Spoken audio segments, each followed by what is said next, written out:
to become champion, and he does it again. It's another bullseye finish from Andreas Harrison. Yeah, we love that. His double four is superb. Johnson took this out in the last game, and he goes ball for the 120, and he brilliantly executes it as well. That showed guts. That showed real guts from Colley. Exceptional. Absolutely outstanding. On the ball. In the ball. Pilgrim is perfect.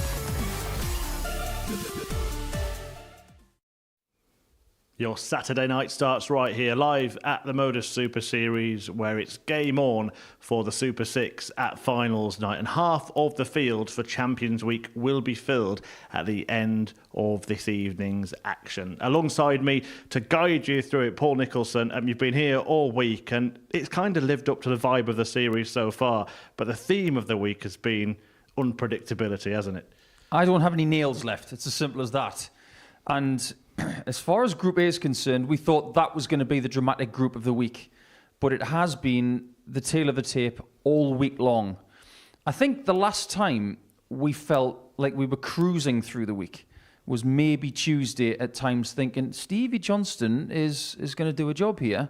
But when we came into Wednesday, that was the day that told us that maybe week 6 in Series 7 is one we'll never forget. Yeah, we will detail all of the runners and riders and fallers like Stevie Johnson in this little preview to tonight's action. However, here are the 6 players that will be on stage tonight. Daryl Pilgrim, of course, a big favourite here at the Super Series. Martin Adams, a big favourite anywhere. Kurt Parry, Tom Sykes, a runner-up in the last series. Colley and Jimmy Van Schie. There is a good mix there, isn't there? A nice mix of strength, and I like the fact that Jimmy's made Saturday night for the very first time, because this is his second visit here in a few months.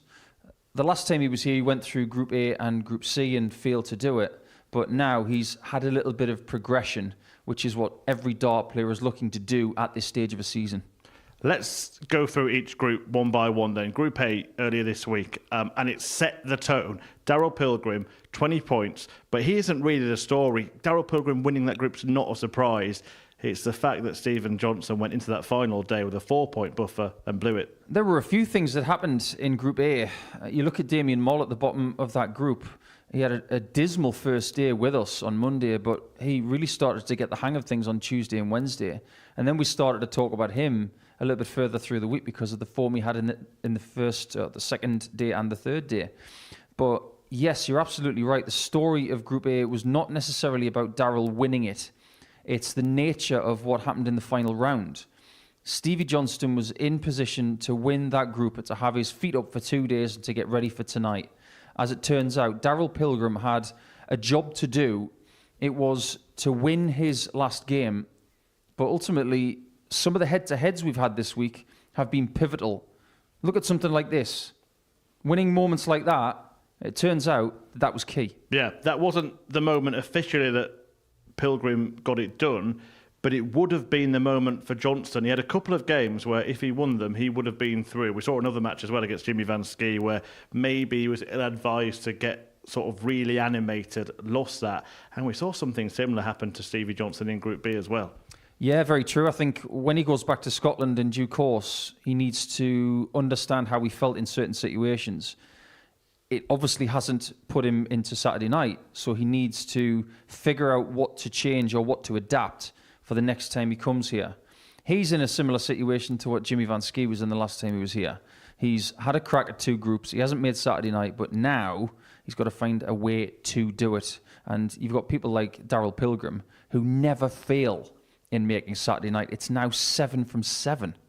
Right, let's just get confirmation of that Group B. The final standings, it was completed late last night, and Martin Adams, the 3-time world champion, kind of dominated that group despite being the outsider. Kurt Parry and Tom Sykes going through at the expense of Johnson. Sykes needing to win his last game, and he did it. Strangely, over the last couple of days, Martin somewhat serenely made his way through that group without any sort of stress, which I'm sure will help him coming into Saturday night. As for Kurt Parry, I think he did something similar. He played at a higher level than Martin, didn't get as many points, but he was involved in some better quality matches. As for Tom Sykes, What a week he's had. 23 games, and at no point has he had that ability to feel serene. He's had stress from Monday morning all the way through to the early hours of this morning. And when he was sitting in the chair behind me, you could tell that he was just almost unknown as to how he's made Saturday. In fact, he's already posted that on X today. Yeah, it went down right to the last game for Tom Sykes. Needed to dig deep in that match against Parry. And he did, didn't he? He did. I think sometimes you need a decent dance partner to get through a last leg shootout like this. But let's not forget, there are many, many stories with Tom Sykes this week. Changing of darts, trying to figure something out. And ultimately, he needed a little bit of fortune at the end with Parry missing 2 darts at tops. If Parry hits them, Sykes is back in Yorkshire already. Just a quick word on Jimmy Van Schie. I mean, he got through an incredible Group C campaign, and that group for me was the most gripping. It was mental. I don't think there's any other word we can describe with it. We were going into the final round of play, and you and I were looking at each other thinking, who's going to go through? We weren't even sure who was going to win the group or even take second spot. You've got top with Colley. Then you look at Matt Cast, who's only 2 points behind, and there's only 11 legs between them. Going into the final round, that was very, very tight. And it just so happened that Colley found just that extra little bit of experience and pep that he needed to get through. That 110 checkout that he found to win his match by the finest of margins, he will remember that forever.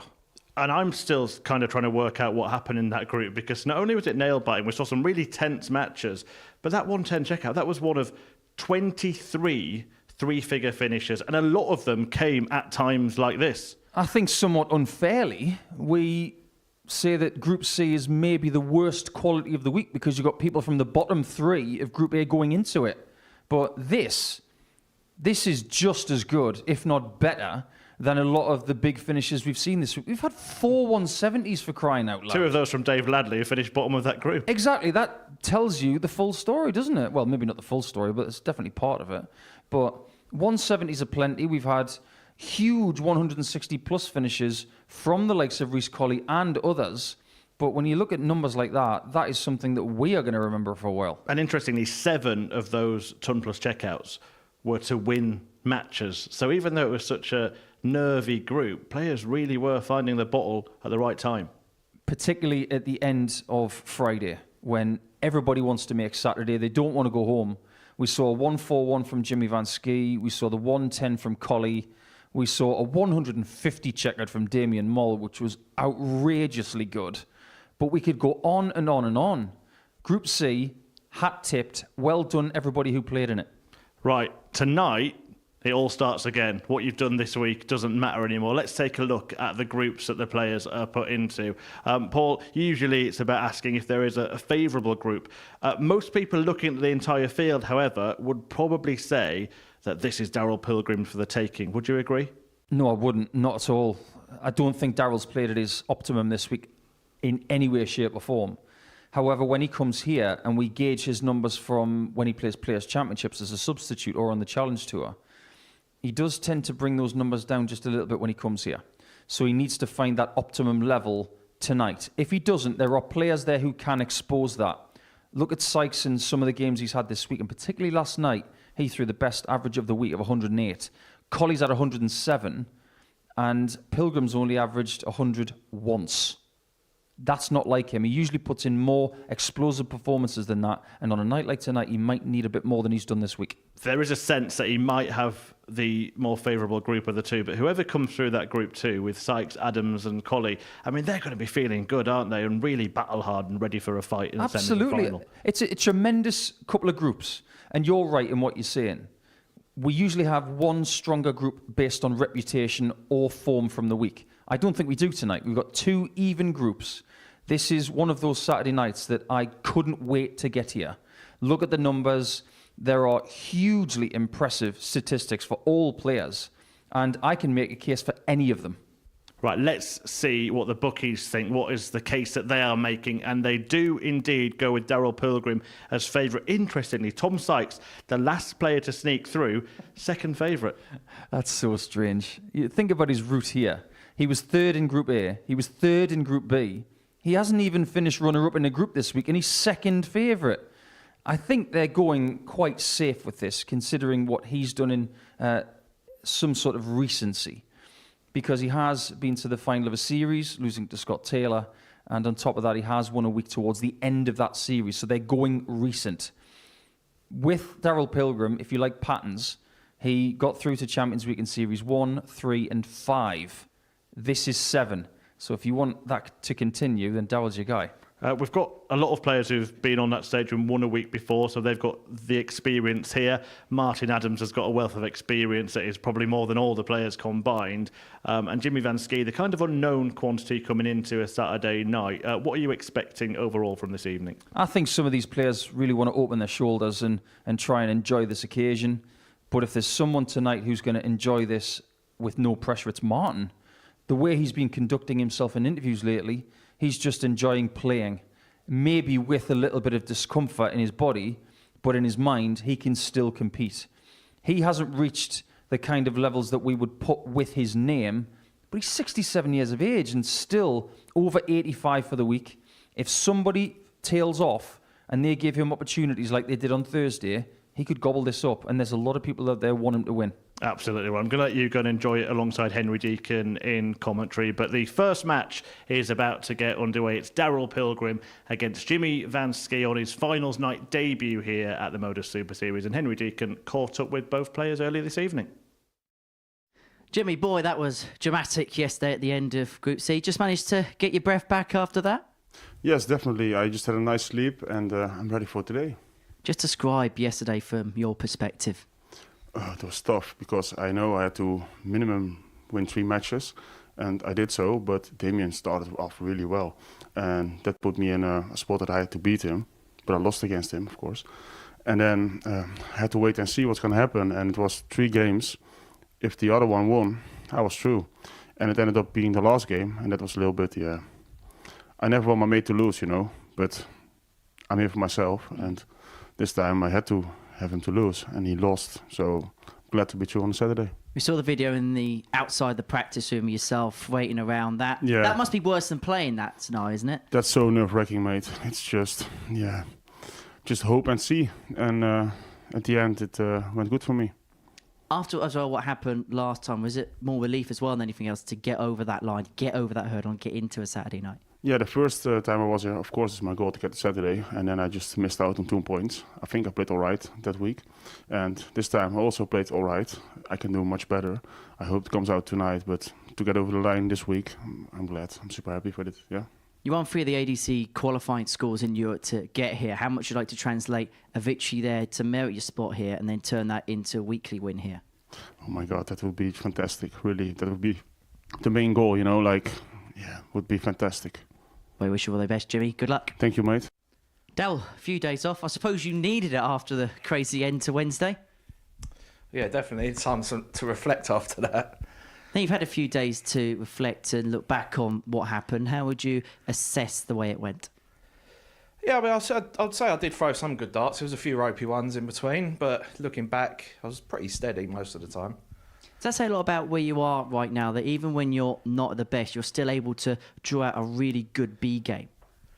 Yeah, I suppose that's a confidence in itself, even when I know I'm not throwing how I feel like I can, but I'm still playing all right and getting results. And so in some respects, actually having those couple of days off, assuming you went back home as you usually do when you win a Group A, actually does it give you a chance to come back here as a fresh tournament, almost forget about what happened over those 3 days? Yeah, it's just like a restart. It's basically a one-off tournament now tonight, just a one-day tournament. Now, the Saturday night setup, something you're very good at here at the Super Series. Only Steve West has won 4 individual weeks at the Super Series. No one's played it 4 Champions Weeks because Steve West pulled out of that last one. For you can make a little bit of history tonight. Is that something that could be a little bit of a carrot dangled, or is it just business in hand? No, it's just business because I could have done it the last one and I didn't get over the line in that one. So, yeah, obviously it's something to aim for, but first one is just aim for the win. Right, certainly. Have you brought any down this evening? I know sometimes you bring the odd few down. Actually, not as far as I know. No, I don't think anyone is tonight. Well, let's hope that there's a few that come in and surprise you. Dal, wish you all the best. Good luck. Cheers, thank you.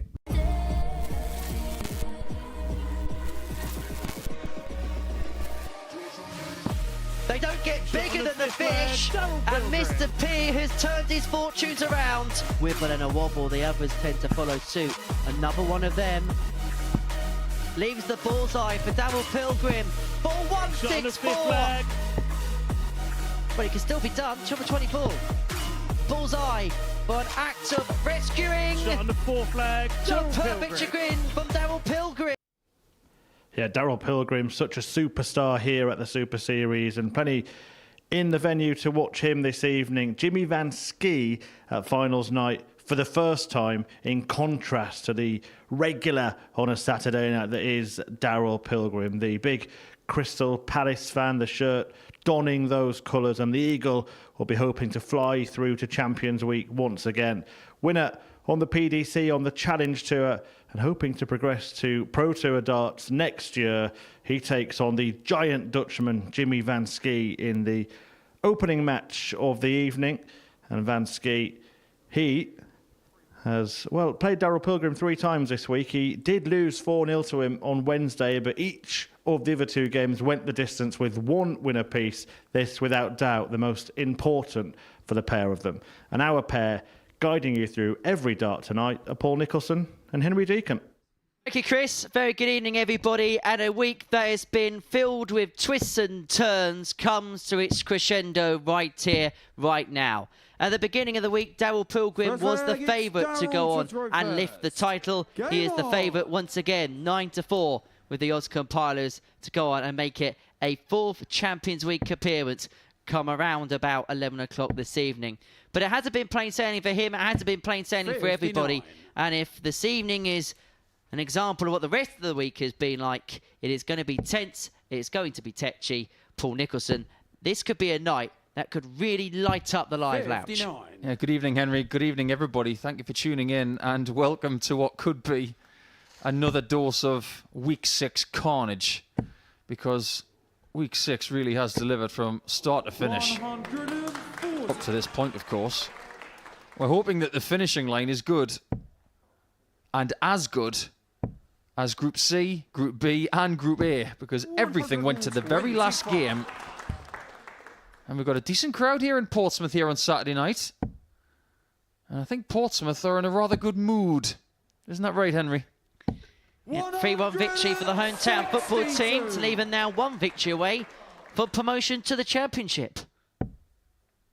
And tonight is for promotion into Champions Week at the end of May. A lovely time of year to be playing for a fair few quid. £25,000 on the line at the end of May. And Darryl Pilgrim, even before tonight, is one of the favourites to make that Champions Weekend, to possibly win it. But all you can do tonight is get there.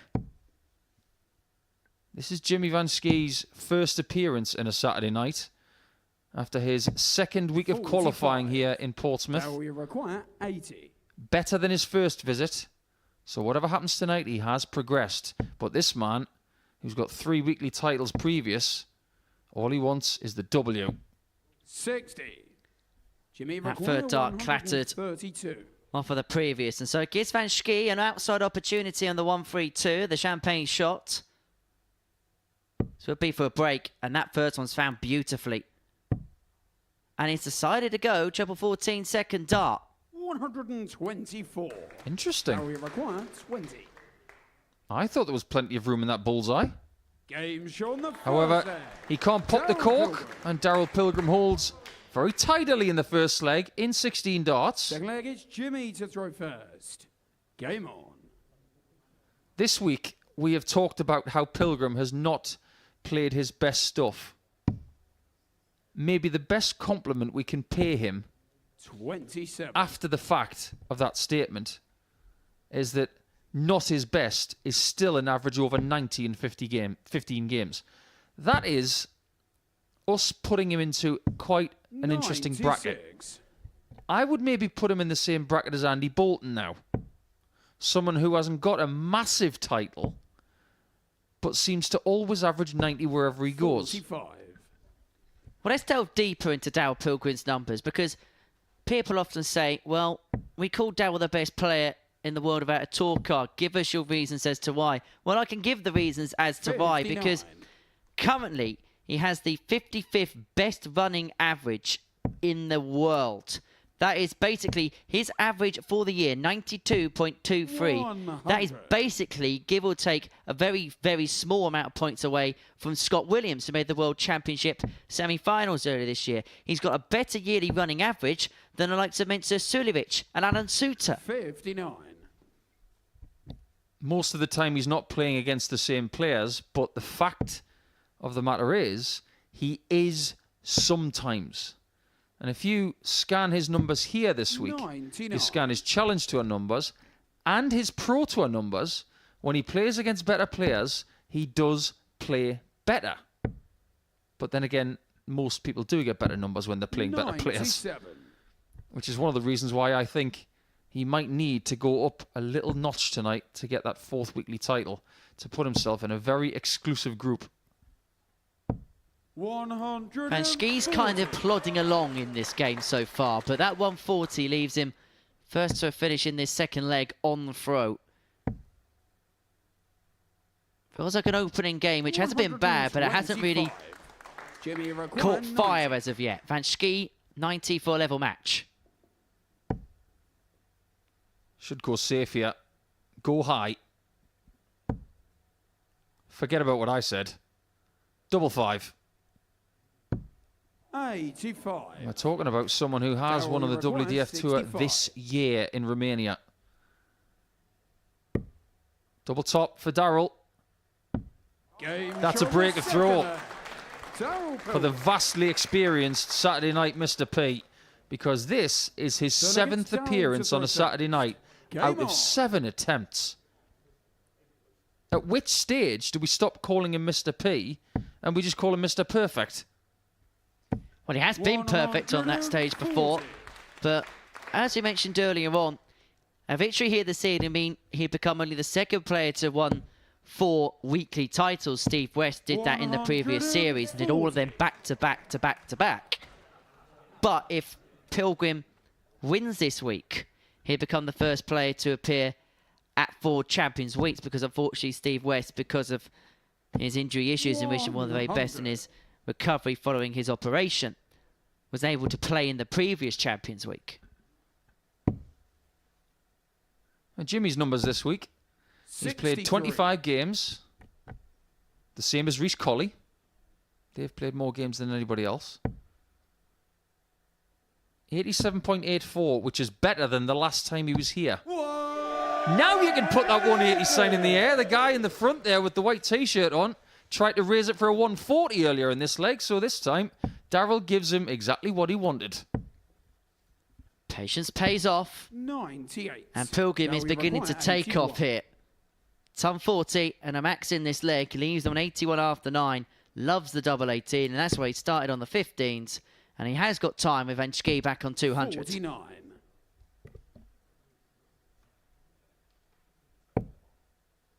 This is turning out to be an ideal start for Darrell. 100. The complexity of the groups on Saturday night are very, very simple. Win big in your first game, and your second match in the group, you might just need a couple of legs potentially. Really motoring on. 14 data there. In terms of the standard, Pilgrim averaging 95, 94. Van Schie averaging 92.5. And that's effectively a scoring average because he's only had one double in this game. 100. He's had more darts at double than anybody this week, Jimmy. 241 up until tonight. That's 30 more than anybody else. He's carved out an awful lot of opportunities. But based on his percentage, he is, in fact, of all of the 6 players here tonight, 60. the least likely to hit a double. 32%. And if that's the worst, that tells you something about the other players, doesn't it? However, like Tom Sykes, 35. he has hit 29 maximums this week, which is the best we've seen from an individual player. And if he's not going to make it through Group 1 tonight, I want to take one opportunity after he hits his first max of tonight to get 30 for the week. That 141 he hit yesterday was, without a doubt, the best finish he's had under this roof. And it might just be one of the best finishes he's ever hit. He's not going to take out the 161. And look what Pilgrim's left for the match. The 141 to round the game off 4-0. He had a 14 darter in the last leg. He could finish it off in 12 here. And he's made a real assault. He's got better as the game's gone along. He's gone down to go up, as is the way players go in this modern age. That's a lovely last start from Darrell. He's effectively saying to Jimmy, if you don't hit this, you're going to be bageled. Double top. Tremendous effort. But now Darrell could put 1 foot in the semi-finals after one match. Double 18. His trusted friend. Now it's across the board for double 14. And that's a little bit of a mess for Darrell Pilgrim. But Van Schie, whose only previous double opportunities in this game have been 1 dart in hand at the back of combinations, is now going to come back for 3 in hand at tops. Must find it. And he does. I think Jimmy's got some friends out there. I'm not saying that people have come across the channel in the last few hours, but I get the feeling this guy's quite popular. He might just have a following out in the darting fraternity. 134. And if he has, they're making their voices heard. What are you saying? There's some Jimmy Clan skis in there. Do you know what? You might be onto something there, Deacon. That's not bad.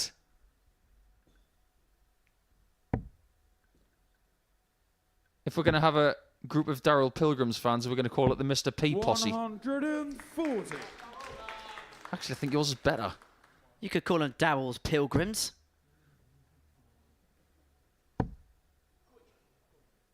More joy for Jimmy. 140. He's got to keep pace with Pilgrim here because he looks like he's in the mood to get rid of this game. He's in no mood to relent. In some ways, a couple of days off has probably done the world a good to separate him away from the cagey scenarios of Group A. Not to mention the fact that he could get home in about an hour 45, if not a little bit less. 140. Darrell, you require 87. This is a second chance to win the match. He might need the bull. He doesn't get anything. So Jimmy can cling on again. 47. You could hear the collective gasp of the audience there. But this may be the last chance Van Schie gets in this game with Pilgrim, despite the miss of the second dart, leaving himself on tops after 12. The bull. Can Jimmy cling on? As they say in Klingon, Bilerbe. Darrell, you require 40. Van Schie clips the 25. Pilgrim for the points. 20. Well, the way the first 2 darts were an invited guide, it was a shot with the third miss. And listen to the crowd roar their appreciation for Jimmy Van Schie. What is happening here tonight? I'm not sure I've got enough sanity left to go through another day of what we've seen this week. Jimmy Van Schie. Things are getting very, very squeaky up there. It could have been 4-0, it could have been 4-1, and now it's 3-2 on throw. And Game on. oh my word. Well, it's not the biggest crowd we've seen in Portsmouth. But my goodness, is it loud. You don't necessarily have to have a lot of people. But if you've got the right people, maybe shouldn't bring this up, but I think Kenilworth Road was rather loud today. A little bit raucous. Yeah, I wouldn't say that to any Bournemouth fans at the minute, by the way. I'm glad it's you and not Scott Mitchell on commentary tonight. Yeah, sorry, Scott. Whilst you're here, you might as well get out of the way with. Good win for your boys today against the Cottagers. Yep, well done, lads. Unfortunately for Darrell's team, they were hosting Man City today, and Jack Grealish had a really good game on the left wing. 140. And Daryl's looking to do to Jimmy what Man City did to Palace in winning 4-2. 41. We have seen some players struggle with fallouts this week. And they've been predominantly collisions with their own flights and barrels. One of those players has not been Jimmy. That was a bad bit of luck in the previous visit. He's got to stay on the 60, but that is a little wobbly. Trying to get it over the top. 96. Indeed, he went for the 18s, which was his secondary option. And so opens the door up for Pilgrim here. But he knows if he doesn't find something makeable, Van Schie's in a position to set himself up for 3-3 when he found himself 3 behind in this match. Of all of the players that have qualified for Saturday night, guess who's got the lowest personal best finish of the week? 140. It's Mr. P with 122. 160. This would be wonderfully timed. Ran out of space. 95. And there's no guarantee he's Jimmy even records won this game. 66. He's still got work to do. If Jimmy takes us the distance, anything's possible. Talk about perfect timing. Time is running out for Pilgrim here. The 3-0 lead could well be whittled away in next to no time at all. Double top.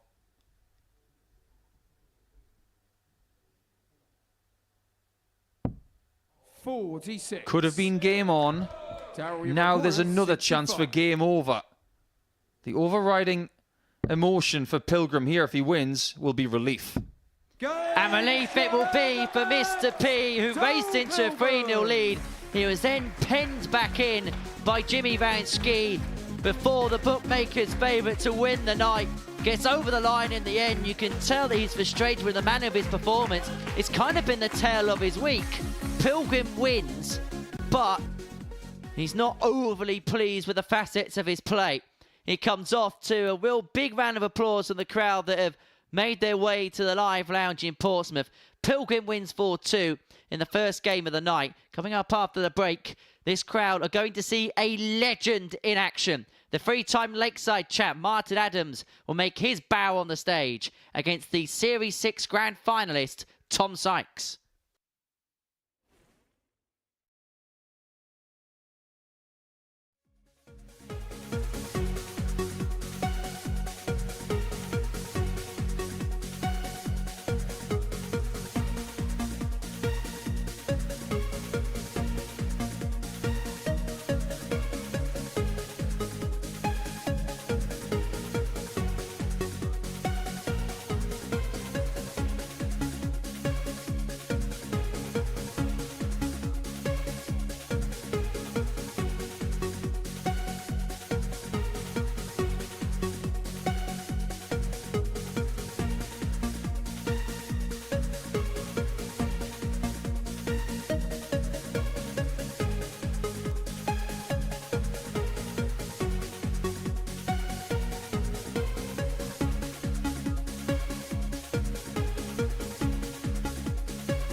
Welcome back. Well, it looked like plain sailing, didn't it, for Daryl Pilgrim before the break, but Jimmy Van Schie bounced back, and in the end, it was a sigh of relief for Pilgrim, who does get the first win in Group 1, and now our attention turns to Group 2, where Tom Sykes is taking on Martin Adams. Now, Sykes has played Adams twice already this week, and has only won one leg across those two meetings. He'll be looking for a little bit of revenge here on finals night, and Henry Deacon caught up with Tom and Martin before a dart was thrown.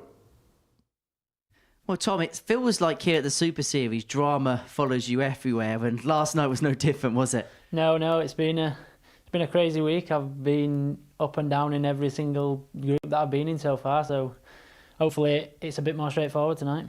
It must be really weird for yourself because you haven't played bad at all this week, but it feels like every step and every turn you've been embroiled in a battle somewhere. Yeah, every time I've played well, people have played better against me, and obviously that's the standard of the game here now. And you've got to be good, otherwise you get beat. Does that feel like a compliment to yourself? Because it feels like a lot of players see Tom Sykes now and think he's a real dangerous player, a real hard player to beat. Yeah, it's always a compliment, but it's not nice when it's happening to you. But I know the game that I've got, and I think people are starting to realise the game that I've got as well, so it's good. Moving into Saturday night, environment you know ever so well. You've won a belt here, you've won a week here, you played a Champions Night here and got all the way through to the final. You're becoming oh so familiar, aren't you, with this setup with the crowd? Yeah, I enjoy it. That's the main reason that I want to be here, because I like playing in front of crowds and now cameras, and it's a good experience for myself as well, so yeah. Interesting you say the word experience. At what point do you think experience will start to turn to expectations? Because then you got to the Champions Week final last time.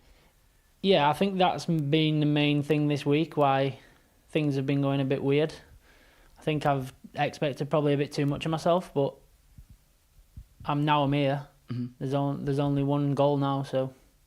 In some ways it might actually help because you just know, right, I'm into Saturday, into the final, that trophy's there. You can almost just blank everything else out. Yeah, everything that's happened this week's gone now. It's fresh start tonight, 6 players, and winner takes all, so we'll see what happens. We wish you all the very best. Tom, good luck. Cheers, mate. Thank you. Well, Martin, you were able to watch all the carnage unfold below you yesterday as far as Group B was concerned. Had to win 2 games to get through. You did that with your first 2. In the end, it felt like comfortable progression for yourself.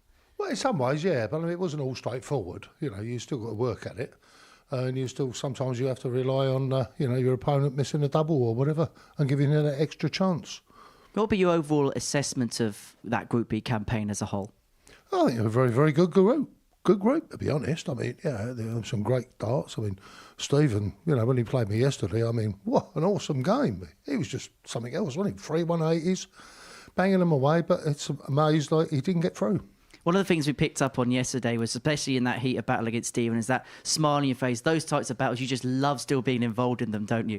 Yeah, of course I do. I love playing darts. That's why I'm still here. That's why, people keep asking me, oh, when are you going to retire? I'm not. Go away. I'm not retiring because I love it.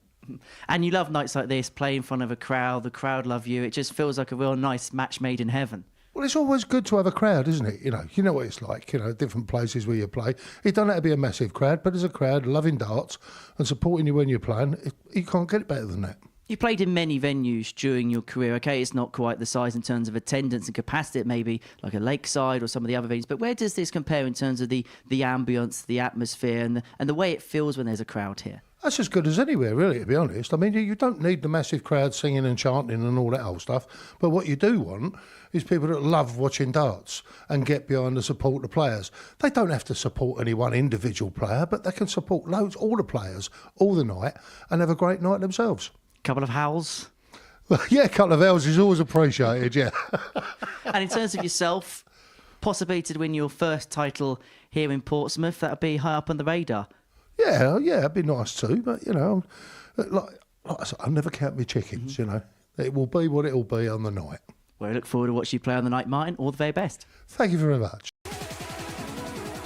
Adams is just so good. In situations like this, he is so good when it gets down to the nitty-gritty. That was an awesome performance from Martin Adams, one of the best for many, many a year.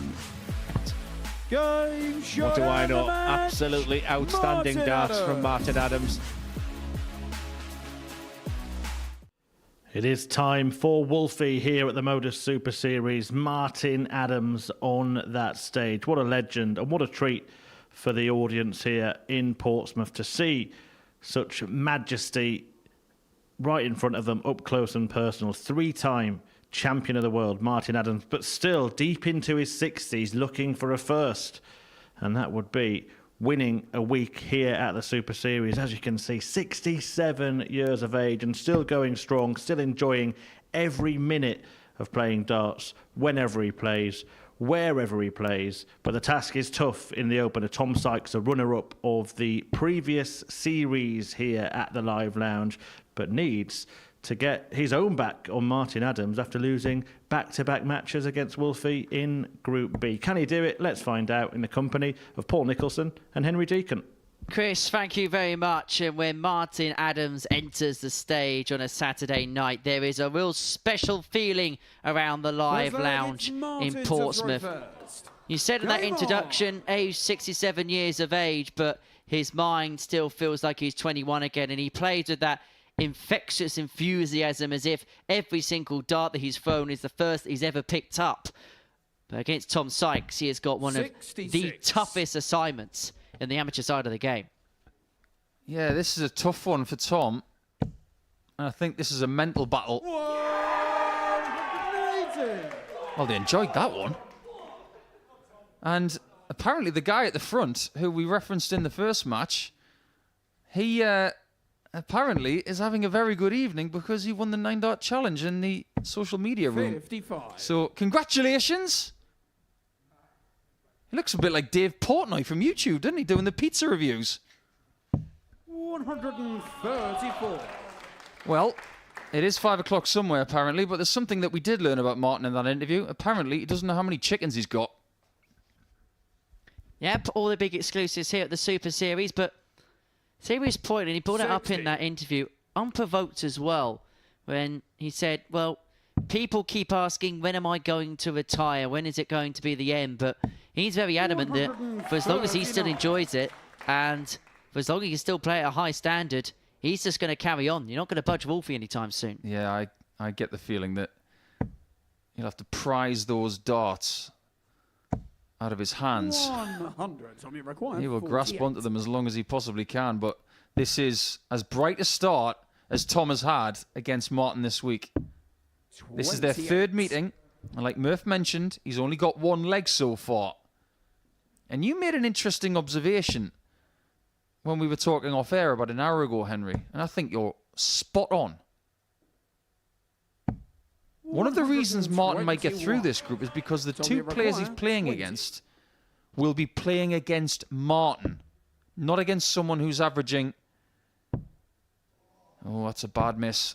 No score. Not against someone who is averaging 99. less than 85 this week, which is the lowest average of anybody. They're playing Wolfie. Double 16. And he steals the first leg away. Typically hungry. Now he, after 9 darts, looked at the score sheet and said, my word, he's come out the blocks, hasn't he? Did he give up? Nah. He's now 9-1 up on Tom Sykes in the last 3 nights. Do not underestimate just what Martin can do with an 85 average. He won Group B. And he had one of the worst running averages. But his doubles were excellent. He's got the best percentage coming into Saturday night.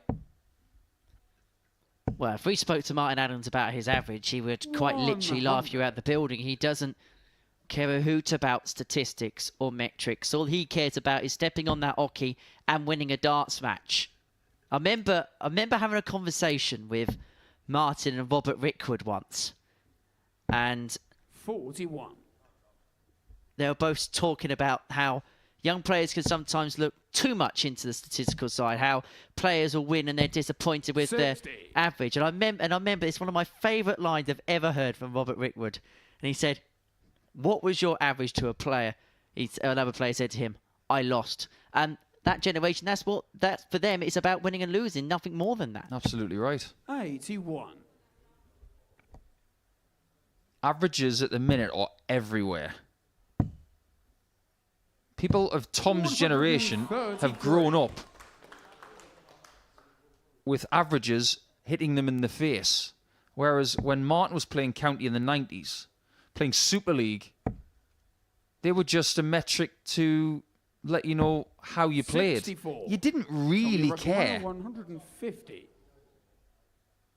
Thomas first to the finish again, and a 150's on. Double 18. There we go. Just another big finish here in week 6. We've had so much in the way of big finishes that I could be here until 11 o'clock tonight talking about that, but I won't bore you with it. However, we have had 4 170s. 2 from Dave Ladley, who was at the bottom of Group C. We had one from Stevie Johnston on Tuesday. And 41. I say this with a bit of a laugh. They weren't the best finishes of the week. In fact, Tom delivered a 120 with 2 bullseyes, which is one of the best. 54.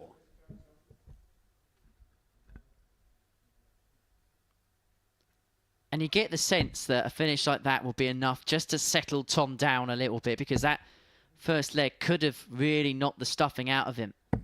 140. Adams will just do what Adams does, and that's just plod away and stick with the task.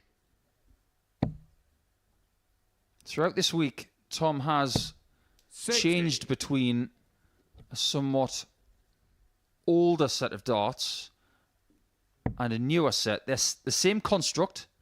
He was talking about this yesterday when he was sitting in the studio with myself and you, Henry. 60. And he told us the only difference between the barrels that he's got in his case, it's all about the length of the point.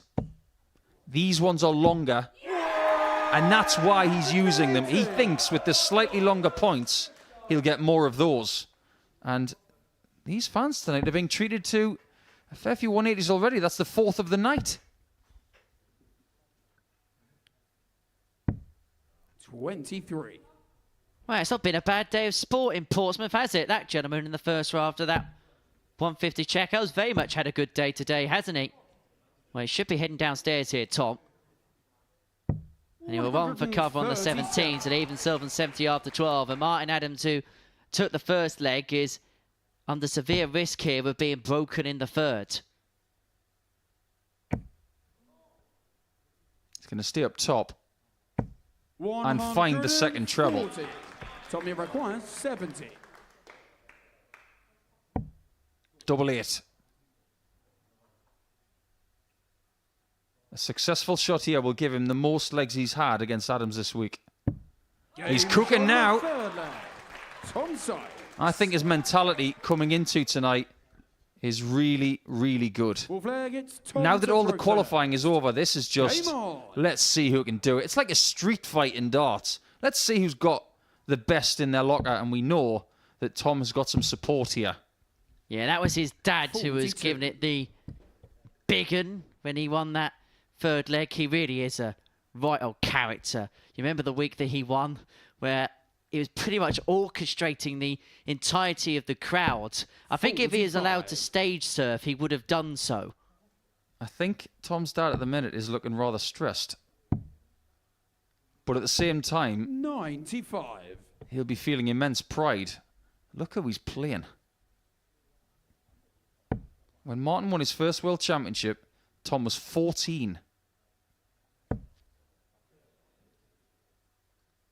A very humble family as well. 95. I've managed to be able to have a chat with Tom's parents during his times here at the Super Series, and it is 60. not to give the stereotypical background, but they are really humble family who are trying to support Tom in a journey which, although they won't shout it from the rooftops, but they quietly hope is a journey right to the very top of the sport.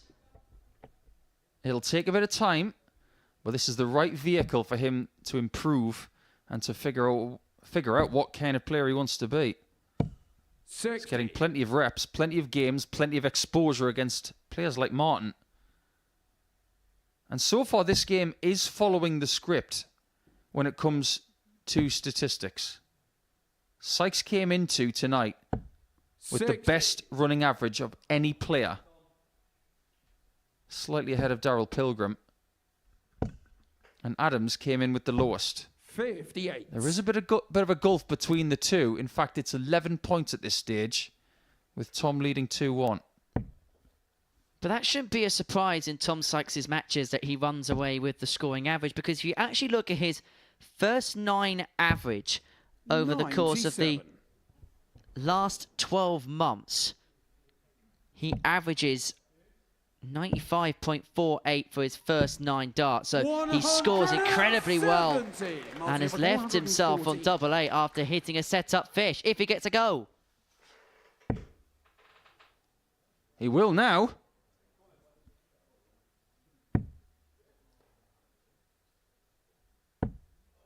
For 3-1. Tommy requires 16. This is a big moment for him.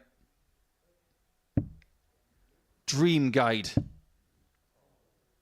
Nightmare result. 8. Adams can be level. Martin, The stress. 79. And how is it the family that suffer more than the players on the stage? Now, whether you agree or not, this is just what he does. Always goes treble 13 with 3 darts on 79, resulting in 1 dart of the bull, which he casts a shadow over. Tommy require 8. Huge passage, huge moment. Sykes for 3-1. Makes no mistake on double 4. And he finds himself a leg away from the victory post. And it would mean that the 3-time Lakeside champ would need to win his second game just to stand a chance of qualifying his way through to the final 4.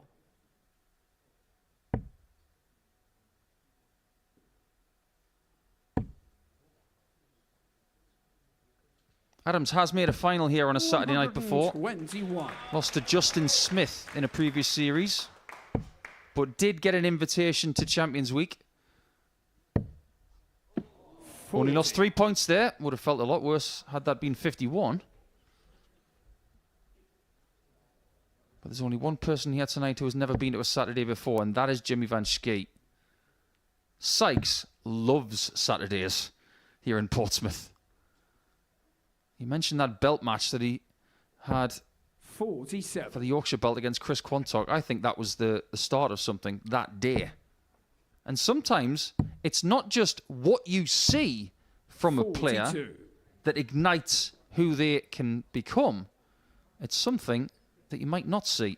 And I think that game had an awful lot to do with what has happened over the last few months. Well, you mentioned that final for Martin Adams against Justin Smith. An incredible game. 140. Smith winning that one 4-2. Smith averaged 97.24, 4 for 9 on the doubles. Adams averaged 95.192 from 6. It was good enough to get him through to Champions Week. He's also lost in 3 other semi-finals, 2 of them in Series 1, but that was back in that series where we were just beginning to learn about our player pool. So a lot of players got second invites. And then his previous appearance here in Series 6, he got through to the semi-finals. Lost out to Gary Stone. 95.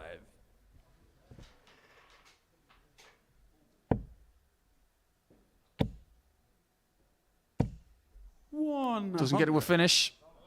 Martin, you He require was trying to leave 98. 144 there, just to knock on Martin's door and say, you can't have it all your own way. But my word, that's a beautiful treble 20, isn't it? Right in the middle. 82. Notice how that single 3 was all the way to the right-hand side. The last thing you want to do is pull it left.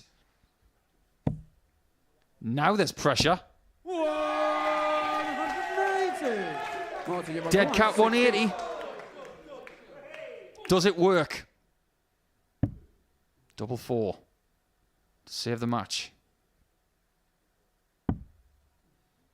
Double 2, last chance, you sense.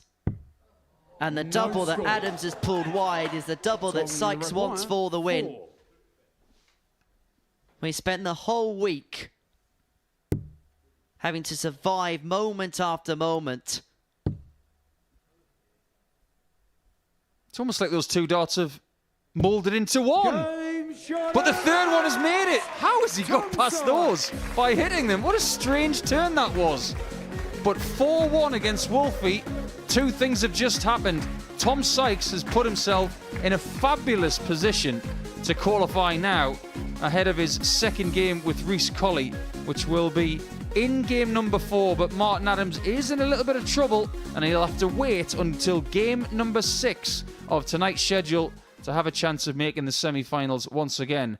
Sykes is off to a flyer. He wins that one by 4 legs to 1. And when we come back, it's the turn of Jimmy Van Schie up against the Welshman, Kurt Parry, to see if Jimmy can stay in the fight.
Welcome back. Well, I wonder if we'll get a 9-dart finish this evening. We've never had one on a Saturday night here at the Modus Super Series, and only one so far this year. That came from Jared Cole just last week. But can anybody stand up and produce perfection tonight? Right now, though, for Jimmy Van Schie, it is all about survival. Jimmy, he's got a huge task on his hands in this opening match.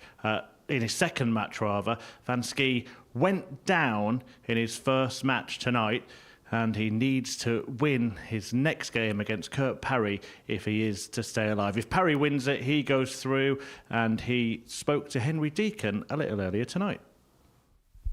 Kurt, here we are, Saturday night again here at the Super Series. How would you assess your Group B campaign overall? It's okay, I think, because I got through, but I don't feel like I played that well, but done enough to get through, so yeah, pretty pleased. It felt like watching at times there were certain games where the scoring power was there and the finishing was just lacking. Then it was the other way round where sometimes the scores weren't there, but then you found your finishing. Yeah, I think I get a lot of that. It's just trying to get it to click all together, but I can't seem to find that, whatever it is, to do that. So if it comes tonight, happy days. I think I'll be dangerous, but who knows?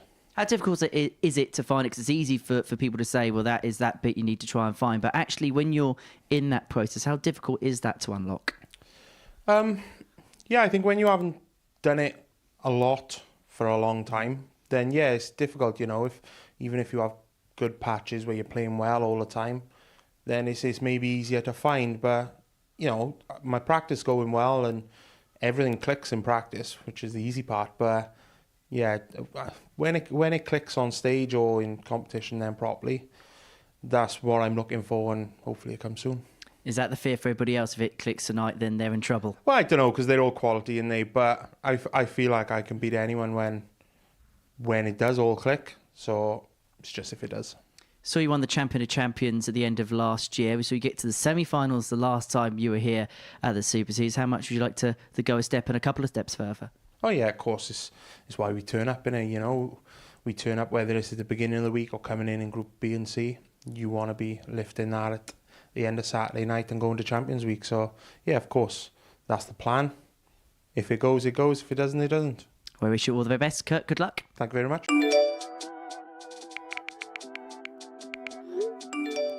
How much of this does Kurt Parry get? It's down to the double. And it's there. Shot and the match. Kurt Parry. Very quick and very good. That's the department. When he gets it right, my word, it's good to watch. This is awkward. Wow, what a dart that is. Kurt Parry. Double 16. Well, there you go. That really is quite spectacular.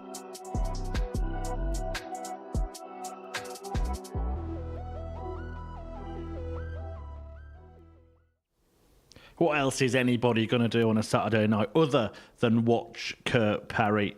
He's here on the stage at the Super Series and he's looking to go through to the semi-finals with a game to spare. Parry in the perfect position thanks to Jimmy Van Schie's loss in his opening match of the night. He went down 4-2 to Daryl Pilgrim.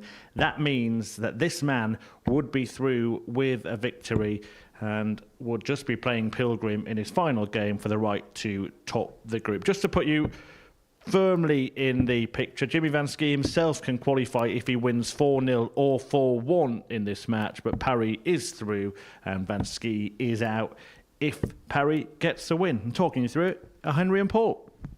Thank you very much, Chris. And just to confirm a couple of things about that Kurt Parry promo, I can guarantee that those text messages aren't real because usually when I send text messages, they're left on double blue ticks. Well, Kurt Parry's hoping to get the blue tick through to the semi-finals here. If he gets a better Jimmy Van Schie, Group 1 is all done and dusted. One change has been made by Kurt this week. Equipment-wise, he's gone to a longer point, just like Tom Sykes, but I have a sneaky feeling that Kurt's are slightly longer, but he's gone to a foldable flight as well, which is something he used to use when he was here previously in the previous series. He was using a molded flight and stem combination. 58. He's almost finished with that experiment and gone back to what he had before.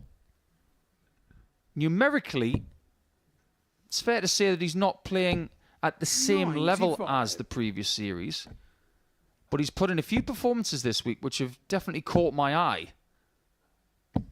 100. 87.96 the average for him. A 50% win ratio, which was good enough to get through his group in second spot. 58. And I think Kurt is one of those players who can realistically shoot very high in this sport if he's got the right opportunities and the right sort of stability in his personal life. I think there is going to be a time when he does something remarkable. Just a question of when and not if. Talking of remarkable, Van Schie couldn't take out the 152, but he's going to do the next best task. So Parry here, 78 for the breaker throw in the opening leg. He's going to get a dart at tops, has to shuffle across. And no mistake, pins it to the top corner. 1-0 Parry with the break. I think even he enjoyed that one. And why not? Just to illustrate how tall Jimmy Van Schie is, he makes Kurt Parry look almost medium-sized. And take it from someone who spent a lot of time with Kurt in the last 10 years, he's a bit of a lump. I don't mean that in a derogatory sense. He's made of very strong, well stuff. But he's tall. Jimmy's just stretched out. I'd like to see him next to David Evans. 81. And his nickname's Stretch. All I'm saying is I'm not standing in the middle of them two doing a pre-match interview. Yeah, because you'd look like Joe Pesci on the Lethal Weapon 3 poster. Unfortunately, there is an incriminating 57. photo of me and Jimmy, and there is quite a size difference.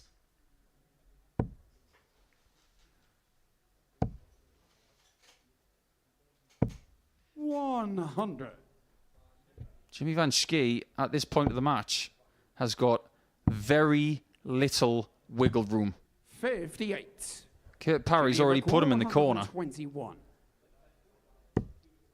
Make no mistake, Jimmy is very aware of what he has to do. Game That's a good start. That's a 1-2-1 out. Jimmy Van Schie. 1 down and 3 to go, because if he loses one more leg in this contest, Third leg, it's Jimmy to he's throw running the first. risk Game of on. losing out. He must win this match. But if he wants to guarantee his participation in the semi-finals without looking at Pilgrim versus Parry, he must win 4-1 from here. Well, that was a finish done in the blink of an eye. And it looks like Van Schie is getting his eye in. He's averaging 111.3. I know it's still early stages of the match. But remember, he was knocking on the door in the first leg. Got broken by Parry and really is now beginning to motor. One of 3 players that hasn't averaged 100 this week in a completed game, Jimmy. 96. But don't let that fool you. He can do it. This would be a nice time to find it. 100. He might like playing against Kurt because of his really good rhythm and pace. They have not 95. faced each other this week. They've been in different groups. 143. Well, 143 is going to go. What can Parry make of the big fish on a 59. week which has You already require seen 4 of these 170. taken out? We saw one in the last match on approach. 92. Jimmy, you're going to have to hit this. You require 84. Do yourself a favour, big man. Stay at the top of the board. You want to have 2 dots of double 12. Ask and ye shall receive. Jimmy won't be denied. He knows exactly what he needs to do. Well, this Portsmouth crowd really have taken him as one of his own. As one of their own. I hope they haven't bought him a Portsmouth football shirt, because on him it looked like a crop top. 100. Well, today is the day where brand new Portsmouth Football Club bucket hats have been released into the general domain. If you want to buy one, it will set you back the measly sum of £25. Yep, £25 for a League One bucket hat. 100. I'd rather spend £2 on reserving my ticket for a Saturday night in Portsmouth, and I could use the other 23 for some libations. And you can have 6.5 96. drinks for that figure. Yeah, biggest question is who gets the half? Look at that from Parry. 60. That ability to put those points together is sickeningly good. It's probably one of the reasons why he's gone to a slightly larger point, because he wants to be able to knit them 60. together and almost mould them together like a T-1000 from Terminator 2. This should be a 180. There you go. He's done it again. 180. Outrageous talent. Rallying back. Because it could have been so easy for Van Schie to have just sailed off into the sunset. But 95. Parry Got your requirement, 61. has got 6 darts here from 61 to level up at 2-2. Double 8. Game shot Perfected by forward. Parry. And level we are at 2-2. Real good contest this. Now we know that Jimmy can't guarantee his participation in the last 4 Jimmy to throw first. Game on. by winning this game 4-0 or 4-1. Now his mission is just to win it and to hope that he gets the right result in the next match. 140. However, look at that. 100% on doubles. This game has got everything you wish for on a Saturday night. 100. And dare I say it, Jimmy Van Schie wins 4-2. There's a possibility of a 9-dart shootout in this group.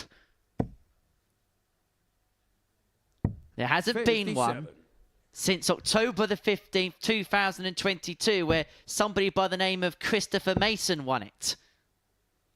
60. We had 2 in a very short space of time in 2022. Thank you to everybody tuning in on YouTube tonight. If you are thinking about a brain teasers due, why don't you think about who was involved in those 2 shootouts? Name the 6 players. I'll give you the answer in the next leg. I'm giving you the first for free. The 164 is going to go for Jimmy, but he had a couple of bites at it to move himself back in front at 3-2. 60. Comes up Dreiser, just opens up the door a little bit here for Kurt. But he's going to have to find something sizable, and sizable he's not going to find. 43. And actually, as luck would have it, Van Schie is going to get another 6 bolted on to complete the leg. No treble, but no trouble. 96. Very good recovery. 2 4s upon his return for a 3-2 lead. I've been saving something 60. all week long. Jimmy require. If he hits this double, you're going to hear one of the most iconic TV sayings of all time. You rang. Lurch from the Adams family. It's Kurt to throw first. Game on. Oh, come on. He was the tall one of the Adams family. You don't answer the door, say, you rang. Totally lost on you. Different generation. 97. Moving swiftly on. We'll let the tumbleweed swift around the Modus Live Lounge. There are people in the live lounge right now who are using those 180 signs to fan this place down, but it is getting warm in here. A lot of 180s hit tonight. 3 in this game so far. We had 3 in the second match, and we did have a couple in the first. 4 perfect darts is what we got from Jimmy there. But it was only a ton for Jimmy, and it was against the Parry darts. But Parry with that treble there keeps himself an interested spectator. Jimmy still has the ascendancy against the throw to round off a 4-2 victory. 100. I'll make a deal with you, Deacon. If Jimmy wins this leg, then we can start talking 9-dart shootout. 58. Jimmy require. He will feel like he's going to have a couple of visits at 1-2-1. Treble 17. The bullseye. Has a check at the scoreboard. 96. Had a glance over to see what Kurt was on. And he's on 152 to send us all the way. It's not going to happen. And as Jimmy's dart whistles past the bull, 96. now he's on the spot to try and get a 4-2 win to stay in the race. It's 8-8. This crowd are praying that it goes in. And in it goes! And Jimmy Van Schie keeps himself in the equation. He beats Kurt Parry by 4 legs to 2.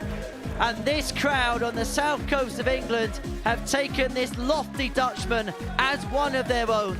Van Schie has done everything he can possibly do right now.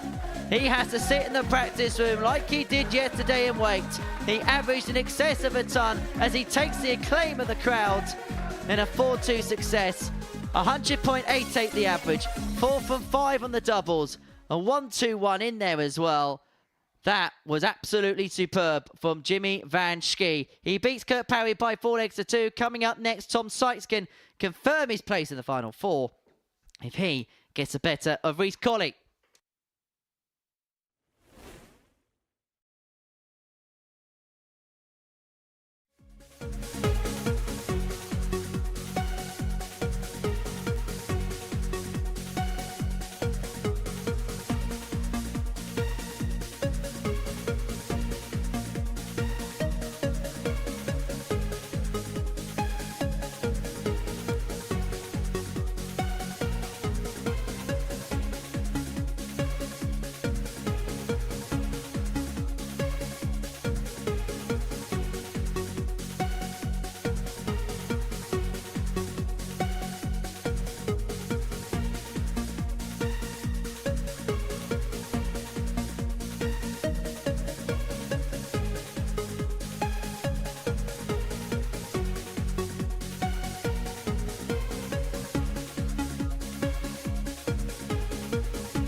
Well, I started the last link by pondering whether or not we might get a 9-dart finish tonight.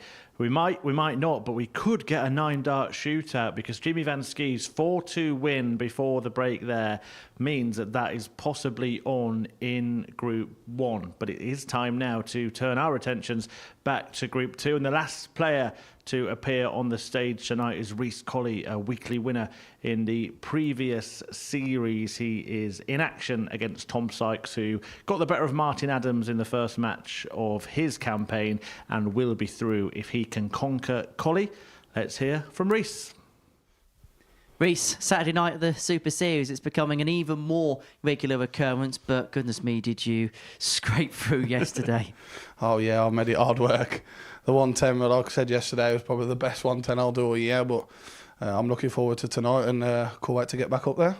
What is it with yourself this week in just giving yourself all the drama and all the heart-pumping tension? I don't know. That's why they call me Chaos, I suppose. Like, I made it hard work, but I dug deep and took my chances when I had the opportunity. So, yeah, I'm just happy to be back again. In terms of general play, how would you assess overall how you think you've done this week? Yeah, I've had some good performances. I've had some high averages. Few scrappy games. Oh, there was one bad dart where I nearly hit the tyre, and then the next one was right on the wire, and I was like, what's all this about? Like, you know what I mean? But now, other than that, I'm just happy to get through to Saturday, to be fair. Does it feel like you can treat it as a new competition now the week's done, new competition, few games, and possibly a Champions Week return? Yeah, of course. Like I said, it's just on to tonight now. What will be, will be. I say it every time I'm here. And hopefully I'll play some good darts and get through. Winning your week last time was a massive step in the right direction for yourself. And looking at what you've done over recent times, things really are improving. If you win another week, does that prove that actually, yes, Reese did very well to win that first one, but winning a second one puts you in a different bracket, a different category? Yeah, defo. Obviously, winning the first one was massive, but if I can win two, it's even better. Just shows that I just got a look. I can actually play darts. So, yeah, I've had some good experience lately. I've been on the Pro Tour, played a couple of times on there, got the experience, and that'll only help me towards tonight's finals. And are the Dudley massive everywhere they go? Everywhere they go. Well, how many come down because my brother's got a title fight tonight, boxing. So I'm a bit gutted, but I just want everyone to go there, support him, and hopefully I can get the job done here. Chaos on the hockey, chaos in the ring. Reese, wish you all the very best tonight. Thank you. Cheers.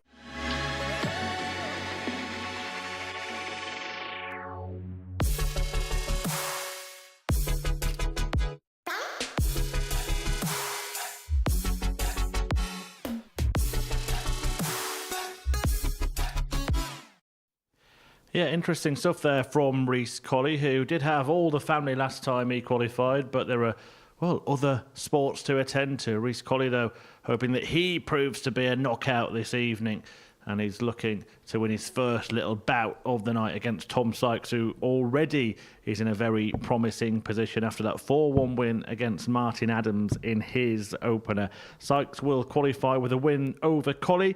If Colley manages to floor Tom Sykes in this one and beat him by 4-0, then he puts himself in a perfect position as well and would be through. Right then, let's hand you back to our commentary team for Game 4 of tonight's 6 group games. It's Henry Deacon and Paul Nicholson. Many thanks, Murph. First leg, it's Tom to throw first. Game on. Let's introduce a little chaos, shall we? Welcome back to Saturday night, Reese. You worked very, very hard to get here. 100. And he's probably still thinking at this early stage of Saturday, how am I here? What a journey it's been over the last 5 days. But now that he is here, I just wonder what he's got left in the locker, because these two have both played 5 days. 57. And we know from speaking to other players that these weeks can be draining. We have had some interaction on our YouTube 100. channel in the break. A few people asking, because they were watching for the first time, how does finals night work? We'll give you the brief lowdown, myself and Henry. 2 groups of players. 3 in Group 1, 3 in Group 2. Everybody gets 2 games. Whoever's in the top 2 of each group, they go to the semi-finals. So the winner of Group 1 will play the runner-up of Group 2. The winner of Group 2 will play the runner-up of Group 1. 53. Then it's knockout to see who is the champion of Week 6 in Series 7. Well, to keep the boxing analogies going, Reece Colley has had some haymaker blows, but he's got off the canvas and now is into the championship rounds. But Tom Sykes similarly has been put himself, or has put himself in positions where he's found himself corners, but he's come back out swinging. Ton plus checkouts were the real key towards Colley's success in Group C, but he isn't going to take out the 152 to start. And so 96 for Sykes to hold throw in the opening leg. For him, the job is simple. Win and he's in. Double 18. Double 9 will do. 50% of the job is done in this match. Because if he wants to be in the final 4, he just needs one more leg. That magical formula for everybody tuning in on YouTube, if they can have 2 points and a positive leg difference after their 2 matches, they are going to be in the semis. But if you win both of your games, you're guaranteed to win the group and to have the darts in those semis. That's the preferable route. Well, these two have had previous when it's come to finals night. In fact, the Champions Night. They played in Champions Night in Series 6. Now, Tom Sykes won that game against Reece Colley by 4 legs to 2. Sykes with an average of 106.5 in that game. 4 for 9 when it came to the doubling. And we mentioned it earlier on in the week. Games like that, they do stick in the back of the mind. Oh, they do. This will feel very familiar for both of these players. Reece Colley's got a lot of fans in darts.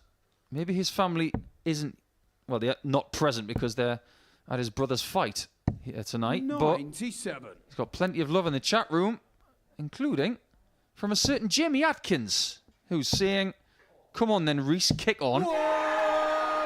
Well, this would be some way to get your first leg on Saturday night. I'm sure Jamie would approve. Come on, Reece, give us our 5th big fish of the week. It's on. Not quite. A very good effort. But this is to be through. Double 10 sent into Saturday night. But double 5 isn't going to send him to the semis just yet. And so Reece will get a reprieve on the 70 to square up at 1-1. 1 dart. 50. It was that double that got him here via an unbelievable 110 checkout. That is just in the single. Now it's double 1. Tom Sykes is into the semi-finals. He's the first person to make it. Now it's a question of whether he wins the group by beating Reece Colley. This is the luxurious thing about being second, playing your first game in a group. And if you're looking at someone like Sykes who won that game,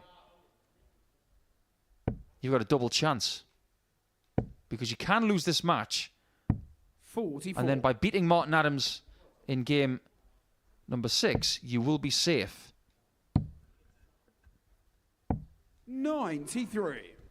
Somebody has turned Tom Sykes back on again. I think he might have rebooted overnight. 140 for Colley. Just keeps him interested in his third leg. A third leg, you sense he's going to have to find a break in. You sense 3-0. It's going to be a very long task on that. By the way, when it comes to the participants 95. in 9-dart shootouts here in Portsmouth before, we're going to save that for the next match. So if you know off the top of your head, with no use of the internet, 58. who are the 6 players that have been in a 9-dart shootout, we will tell you when Kurt Parry plays against Daryl Pilgrim, because Group 1 could 85. indeed be a shootout. 70. Well, he's already had a 170 tonight, Tom Sykes. That was in the setup playing the previous match against Martin Adams. He's not going to finish on 1 here to keep him in the game, you feel. Double 10. Oh, that's superb. And how many times when Reece Colley has needed a ton plus out has he duly delivered? He's done it again, and it may well have just kept him in contention in this game. That is a special finish. Just another of the litany of finishes we've had this week. I grade that harder than a 170 because it's up the board, it's down the board, and then it's going right. Superbly done in rhythm. 101. We really have been treated to some rather special stuff. And his 45. beloved Aston Villa got a 3-3 draw with Brentford today. That was a bit of a journey. But this one's not going to be a draw.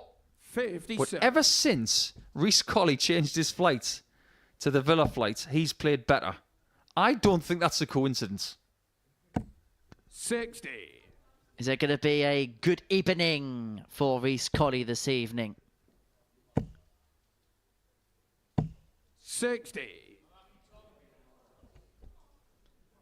Well, it's not quite the war of the whole tend here at the live lounge reports this evening, but when Reece Colley tends to qualify for Saturdays here, there is usually quite a frenzy that follow him with quite vociferous support. Well, chaos and frenzy seem to go together like eggs and bacon. 36.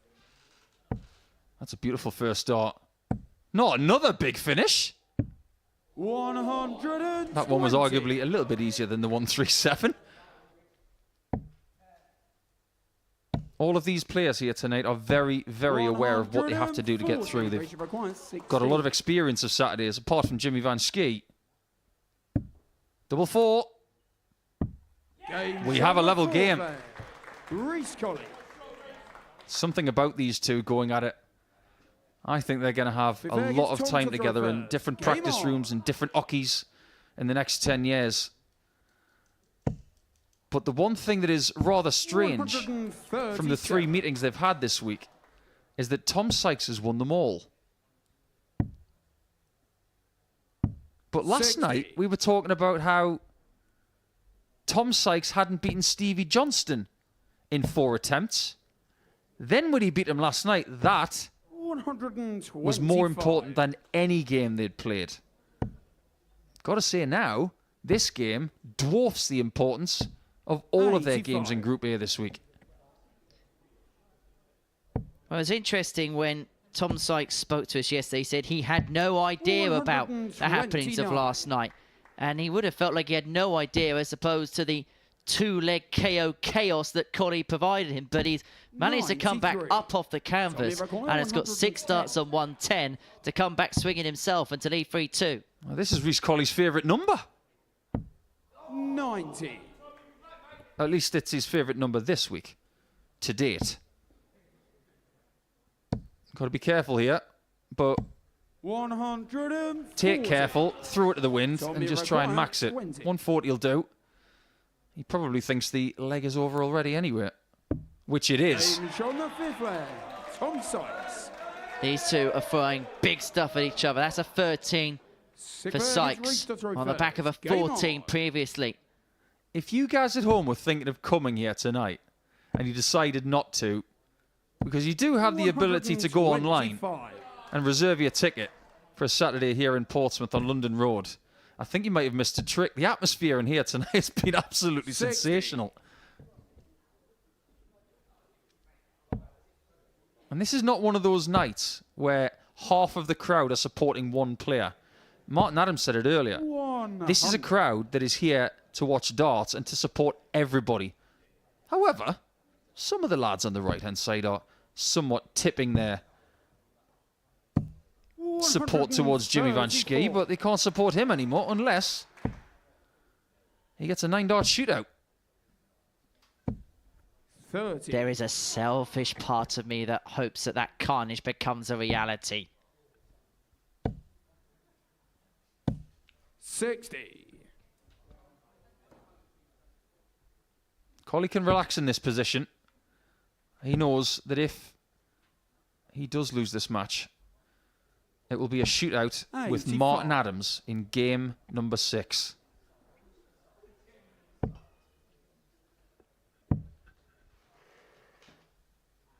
He's going back upstairs. Oh, my word. How good was that? And he's left 110 again.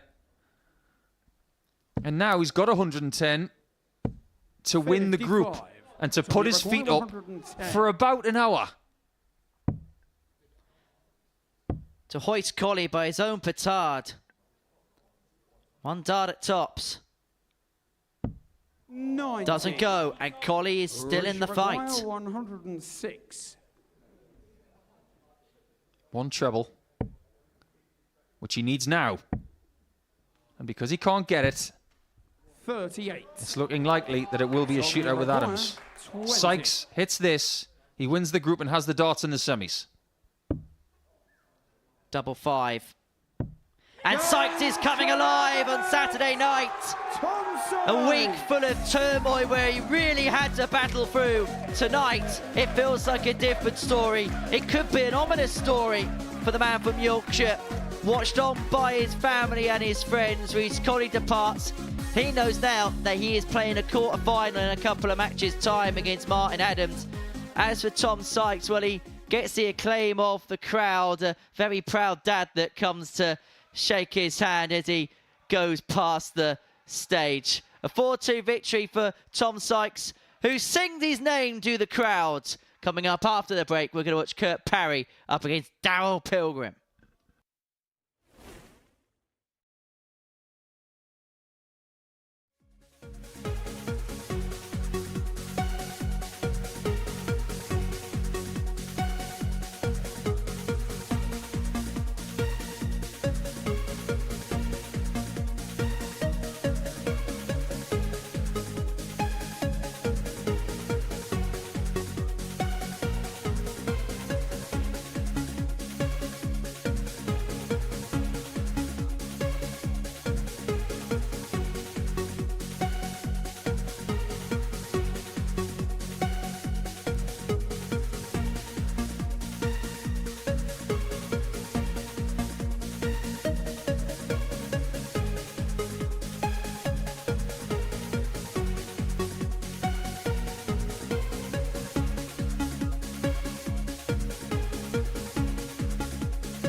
Well, do you know what? We might only be able to fit in relatively small audiences into the Live Lounge in Portsmouth, but they've been making a big noise tonight, making themselves heard, and really enjoying a great evening of arrows action. And the players are putting on a show as well. Daryl Pilgrim, though, all he cares about is business. The job at hand here is getting through to the semi-finals once again. Kurt Parry out to stop him, but he's got work to do after losing his opening match. In this one, Pilgrim needs 3 legs to qualify with Jimmy Van Schie. 4-0 or 4 win for Kurt Parry, and he would go through with Jimmy. But if it's 4-2 to the Welshman, then the 9-dart shootout to determine the 2 players through will take place. And I will hand you to our commentary team of Henry Deacon and Paul Nicholson. Thank you very much, Chris. That sounds simple, but we know we're going to be going all the way around the houses to find out what kind of scenario is going to ensue at the end of this game, at the end of this Group 1. It's pretty simple, actually. Kurt Parry needs a big win. Daryl Pilgrim needs to win 3 legs. 140. But if he gets 2, he's guaranteed a 9-dart shootout. And at this stage, we are not guaranteed one. But if you have been in the YouTube chat or watching at home on your smart TV, thinking about which players have actually participated in a 9-dart shootout, these are the names. Lee Shewan, Richie Howson, Tony O'Shea, Chris Mason, Andy Hamilton. And? 93. Well, you decided to do them out of order, so I'm going to leave you on the pedestal. And, of course, Ryan Finesse. Oh, I'm not going to let that slide. He got someone in his ear telling him that. Ryan Finesse is going to come for you. 91. Great start from Pilgrim, this. 136 after 9. 100. Dowie record 130. I'll tell you in the next leg who won those shootouts. Might go for 96 to leave tops now. That's exactly what he gets. 96. Dowie record 108. 108 for Parry to lead 1-0. And every leg is of the utmost importance for him. 76. Is it going to go? And so this for Pilgrim. Dowie record 40. For break a throw to put him a leg to the good. And to put him a couple of legs away. Double 10.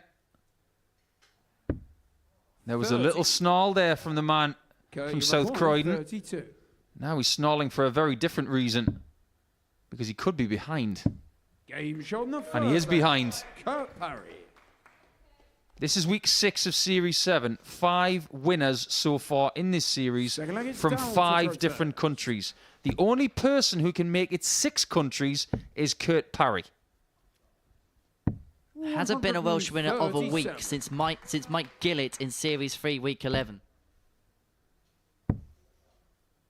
And the winners of those 9-dart shootouts, roughly 18 months ago. Ryan Finesse won one with a beautiful last visit. He got the best 180 I have seen in Portsmouth. He got it in the shootout. It was remarkable. And the other one was won by Chris Mason. 94. Who's he? Is it the guy who talks to people in the chat room? He's the guy who has been in the commentary box and has won a week and been to Champions Week and made Champions Night. 100. I think Daryl is giving someone daggers. 60. Dowie record Yeah, there was a little bit of a call out when it was a little bit ill-opportune there. Pilgrim 130, and he's got 2 visits, so didn't have to attack the finish. 90. That's a rather brave 20. You pull that dart ever so slightly, you can find a shot that busts your score there. 140. Just goes to show the confidence he's got with his game right now. Double 16. Now, how does he get past those? Got to bend it around the wall. Massage your inner Jeff Thomas. No score. Can't get around the wall. And Kurt Parry needs all the ones. And if this goes, Pilgrim is in all sorts of bother. But he is going to come back for a level game. And Parry hasn't really made much of an indent with that finish either.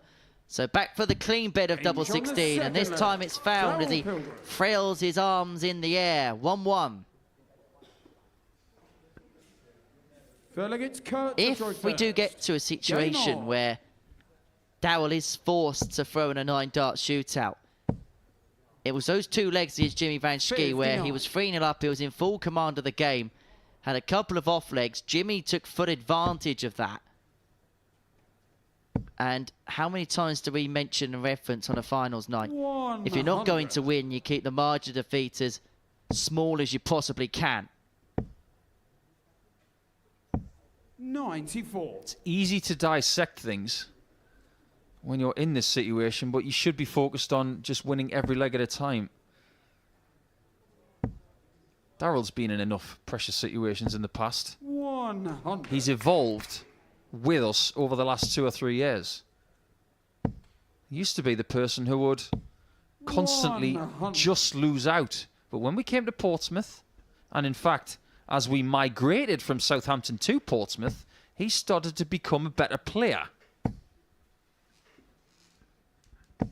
6. Doesn't get the collision he wanted there. This is a vital time in this game. Someone might just be about to impose themselves. If it's Kurt, he can do sickening things in short bursts of time. 58. You don't win Champion of You Champions require 68. and not have the ability to do that. 2 safe singles. 36. He will return. That's the reason for the safety of the first 2 darts. Pilgrim, in terms of scoring stakes, a real off-leg considering the scoring power we know he has. 83 if this doesn't go. But no mistake for Parry. 2-1 he leads. And this is a crucial leg, you feel. If Parry breaks here, Pilgrim is staring the exit door. 29. I'll say one thing as well. This crowd has changed. They've been very loud and very proud throughout the last couple of hours. But now they understand the complexity of this situation. They know it's tense. I wonder how Jimmy's feeling right now, because the best he can hope for is the 9-dart shootout. He wants it to go 2-2 and then someone to win 2 straight legs. Plenty of 180s tonight. 134. In fact, Reece Colley was the first person, actually he was the second person not to get a 180 in a match tonight. Martin Adams failed to get one when he lost to Sykes 4-1. Sykes has been on one with the 180s. He's got 4, averaging 2 per game. Huge passage in play. Parry with that 105 leads himself 167. Pilgrim looking to set up.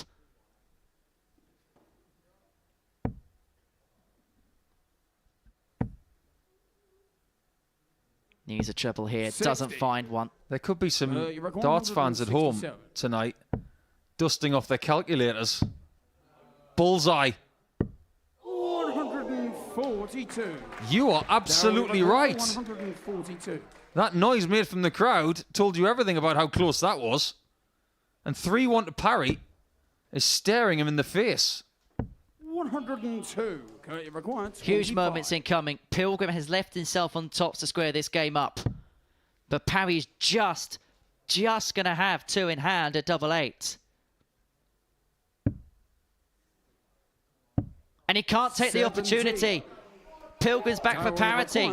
And he's got 3 in hand at tops. We have 2-2. Now Daryl's got 2 attempts to get 1 more leg. Just to be through. He can still win this match.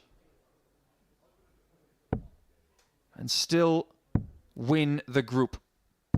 58. Remember, this is in Group 1. Whoever wins this group, they will be throwing first in semi-final 1. And they will play the runner-up of Group number 2. 100. That won't be Tom Sykes. It'll be either Reece Colley or Martin Adams. 100. If Parry wins this leg, we're in one of those situations that doesn't come around very often. Roughly about as often as Halley's Comet goes by Earth. 140. But Pilgrim is doing his utmost best to make sure that is not a scenario in question. 31. Yeah, just get rid of it. You do not want to be in that situation. after speaking to the people who have been part of those 9-dart shootouts, they say they're fun if you go through them. They are torture when you're in them. Well, you remember the O'Shea Howson 9-dart shootout had 12 darts in it because they couldn't be separated. It went to extra time. Yeah, because Howson made a mathematical error. Now we require 161. Well, he's got 6 darts here, Pilgrim, to ensure that that's not a possibility tonight. And he's going to do his best to set up. 84 left. 93. And leave himself on 68 to send himself through. 100. Now we require 68. Things are changing. Pilgrim is now looking at 56. Double 18. 32. This would be some way to save yourself. Now we require 157. Oh, my. Oh, just the other side. And so Pilgrim will come back for his favourite double to secure his passage through. 141. Now we require 36. Double 18.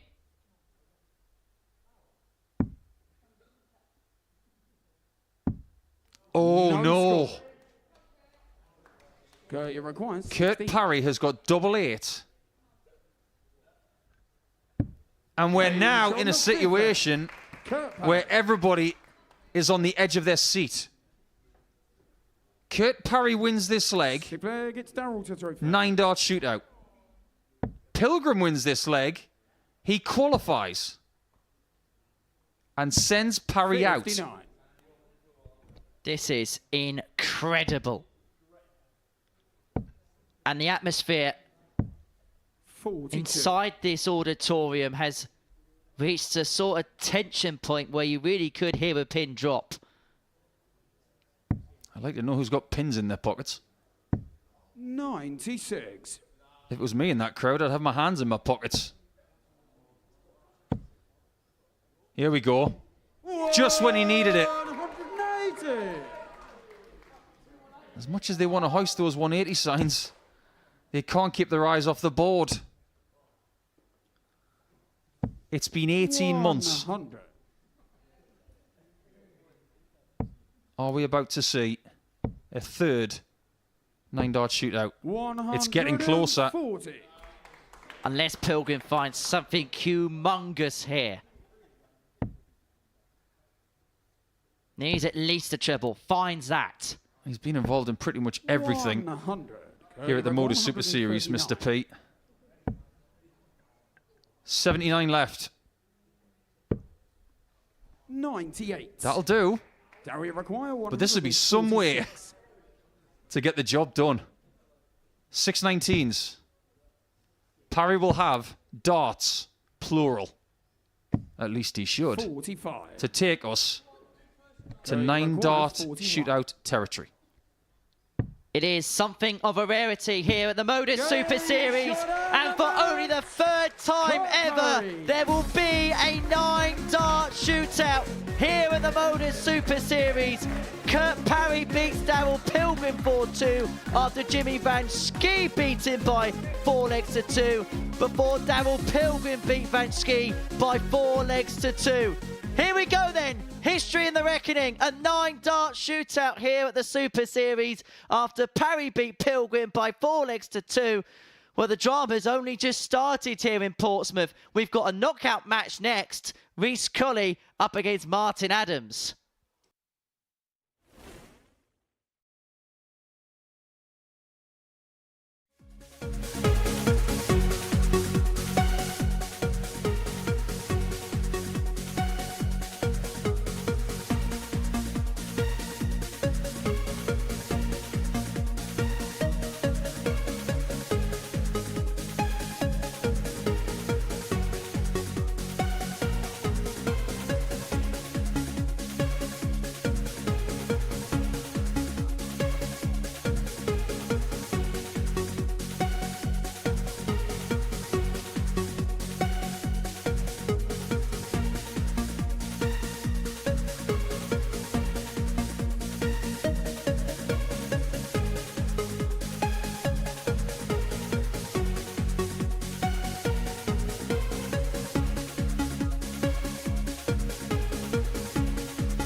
Every Saturday, we open our doors for our weekly finals night. For a unique and intimate darts experience. Meet the Dart Stars and even the team off the telly. Here at our purpose-built venue in Portsmouth. Every single Saturday evening. Tickets can be booked via this QR code. Or at www.dartshop.tv for a very small booking fee. Follow us at MSS Darts on Twitter, Facebook, Instagram and TikTok. For all the latest ticketing news. All you need to do, log on, book, turn up, and the action gets underway from 7:30 p.m. So what are you waiting for? Get your tickets to the darts. We look forward to welcoming you to the Modus Super Series very soon.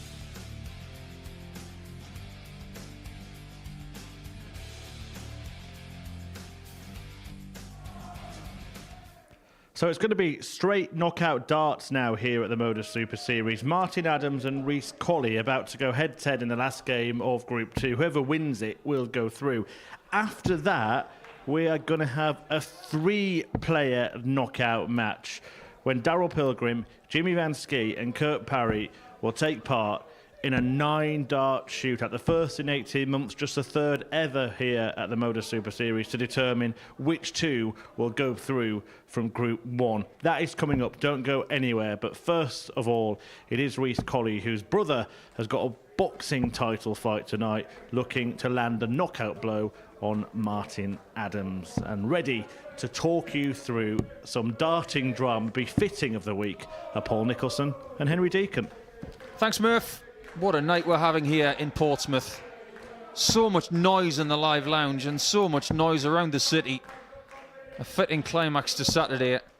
And we've got a little slice of history to come after this knockout match. Game on. So bonus time will come after this eliminator. It's Colley and Adams, and whoever wins qualifies alongside Tom Sykes from Group 2. But we are getting a lot of questions in our chat window on YouTube as to how the 9-dart shootout works. There will be a 3-way bullseye shootout backstage to see who gets the order. Whoever wins that will have the choice of going first, second or third. Whoever is second in the bullseye, they will then get the option of going either first, second or third, depending on what happens. And whoever loses the bullseye shootout in third will just have to throw where they're taken. Do not miss it. However, we'll get to that. Adams, if he wants that elusive weekly title, because he hasn't got one in Portsmouth, he must beat Reece Colley. Sit back and watch the bull size shootout, which will happen after this match backstage, and then he will hope he's back for the semis. Well, I'll tell you what, it's the calm after the storm, because the atmosphere really did reach fever pitch before a dart was thrown, but as soon as the cry of game on, this place 100. descended into respectful order. And it looks like the opening order and the opening round is going to go the way of Colley. He's got a sizable points lead. 60. Reece has been hanging on and hanging on all week. The fact that he's here on Saturday tells you that he's got a really good grip. As for Martin, I said earlier tonight that his passage to Saturday was rather serene. Things aren't so serene anymore. Now he's got to reach into his bag of tricks and find something just a little bit more magical. Because Colley has let himself 60 for the opening leg. Unlike the previous match where we were wondering about 9-dart scenarios, it is just win and get in. It's a de facto quarter-final here at the Super Series. And Colley has got the first sniff of an opportunity to take out the opening leg. 2 in hand at tops. Doesn't go. And we know that this is well within Martin Adams' wheelhouse. Centre of the board first. That's good enough. In fact, that's a wonderful marker if he gets the treble 20. I'm going to give Reece Colley a lot of credit tonight because there was one dart that's been plaguing him all week. He's been pulling darts left. But that one goes low. That's a limbo dart. It's too low. Well, this was kind of the story of Martin Adams' Group B campaign. Players were missing, and he was picking up the pieces. but it's only going to be a solitary dart at the bullseye. 30. Ratio require 20. Second down and 20 for Colley. Game shown Pass on completed. Thursday. Reece Colley. First blood to the man in Aston Villa colours. Second leg, it's Martin to throw first. Game on. You could cut the tension in here with a chainsaw. It's about as thick as my mum's Christmas trifle. And that's pretty thick. 90. But how many times has Martin Adams been in situations like this? Not just in Portsmouth. But remember that last set shootout with Phil Nixon? 58. 17 years ago. The battles with the likes of Durrant on the Lakeside stage, Chris Mason. He's played loads of commentators there. What does he have in common with those battles? 100. He won them. Although he didn't beat Mason, did he, in that match? Chris was somehow 95. able to win that one. But he's won his fair share of battles in his career. And some of them off the hockey. And he, more than anybody here in this competition, can draw upon experience. And he had to go down there. We know that Martin isn't one for always moving around the ball, but that time he had no other choice. He didn't want to lose those 15 points. It might not be a great deal, but it might be the difference between winning the leg and losing it. This second leg, very much in the offing. Adams with the most minor of advantages by having the throw. But that is an advantage that Kane may well swing the other way if Colley can find something sizable here. And sizable he will find. 2 trebles he will find to leave himself on 68 and force this 155 to go. Treble 19. Double 19. 120. Well, there would have been some noise in here had that gone. 68. But now this is for 2-0. What does he fancy? 28. Martin, Such respect from the crowd here tonight. They are loving every single shot. However this goes, there will be liftoff. Double A. It's not the worst miss in the world. And that's a perfect hit. And Adams draws level. It's 1-1 in this decisive group match. Third leg, it's Reece to throw first. Game on. I just want to cast your mind back, actually, to the first 9-dart shootout we had here, which was Lee Schie and Andy Hamilton and Ryan Finesse. Do you know who the most excited person was that night when that happened? It was Conan Whitehead. He was bouncing around the practice room saying, how does it work? What do we do? Where do we watch it?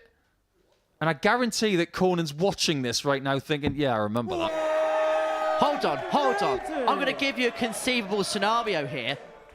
We've got a 9-dart shootout incoming. Could Martin Adams give us a 9-darter on the same night? You've gone early. But I like your enthusiasm. Curb the enthusiasm. Yeah, but we still haven't had one on a Saturday night. 60.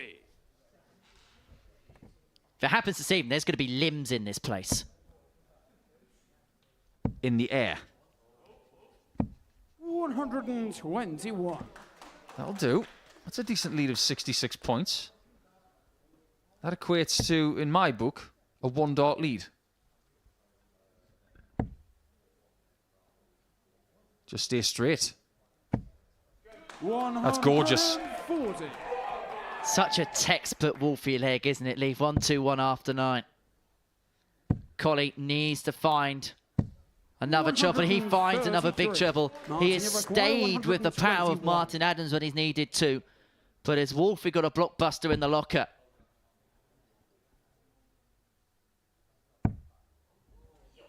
Not to be, and Colley's got the chance for 2-1. Yeah, that one's missed by some distance to the left. 41. Ratio requires 62. So far, Colley is 1 from 7 on the doubles. That percentage must improve. 22. Couldn't have missed that by much more. 80. I think there was a coat of paint between that point and the double. That's not good. But that is. 60. Seriously, this place was silent as he was going for tops. Now what happens on tops? Game shot. Colley pins it. Colley leads 2-1, and he's halfway to the semi-finals. These are the games you live for. Flair gets Martin to throw first. The Game more on. tension, the better. And you know what, Paul? You sometimes don't need big averages for it to be a real good match. They're averaging 82 and 81 here, but the tension and the importance of this game has treated us to a real blockbuster. The best game of Group A this week was between Jimmy Van Schie and Stephen Johnston, and they both averaged in the 70s. 100. Statistically, it was the worst game of the day, but it was the best game of the group. That may sound like lunacy, but because of the tension in the game, it had exactly what you want from a darts match. Jeopardy, 45. nerves, and personality. And these are two big personalities on the hockey. I mean, you can't be called chaos without having a big personality. And you can't have a shirt like that without having a personality.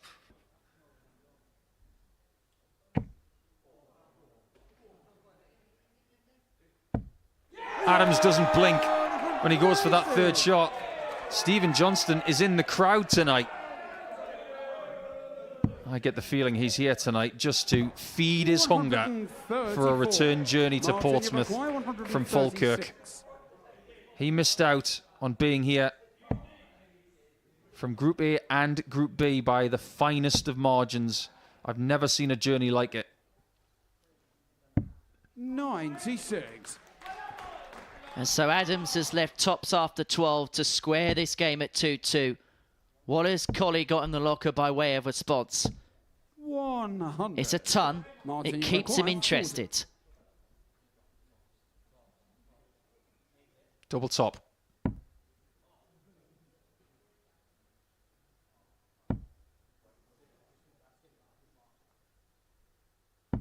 We have a level game. Martin Adams. Colley retains the throw, and Martin's loving every minute of this. There's no pressure on him right now. He's already told you, Henry. As far as the pressure of a weekly title's concerned, he's not bothered about it. If he wins, he wins. If he doesn't, it's fine. He still has his legacy. But if he was to get through, he would really enjoy it. However, at the minute, the younger of the two, by some distance I might add, just a mere 43 years younger. 81. Reese needs to start scoring like his 50% namesake, Colley Moore. He wants more. More. 140. But he's finding more. And we're still on the riser. Brian Roman's in the chat group on YouTube. Hope you're enjoying this, Brian. We are.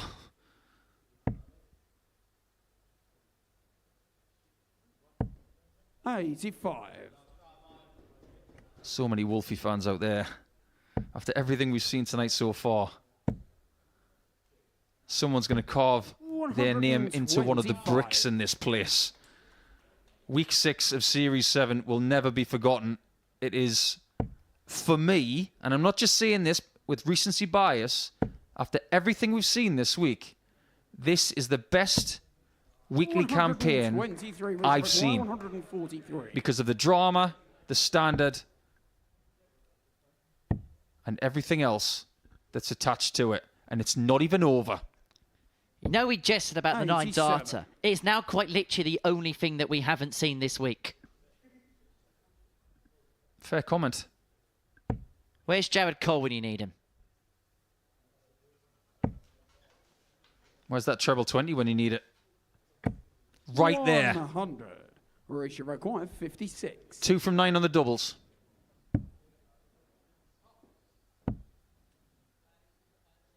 It's a little bit better now. He needs one leg. Wolfie needs to win the remainder. Colley is on the hill. He's one away from the semi-finals. Game on. But if there's one player you'd back to get himself out of a hole like this, it is Martin Adams. Just because we have a tournament every week doesn't mean that everybody gets to own one. They don't just hand them out on London Road. You've got to come here, qualify, and be the best on Saturday night.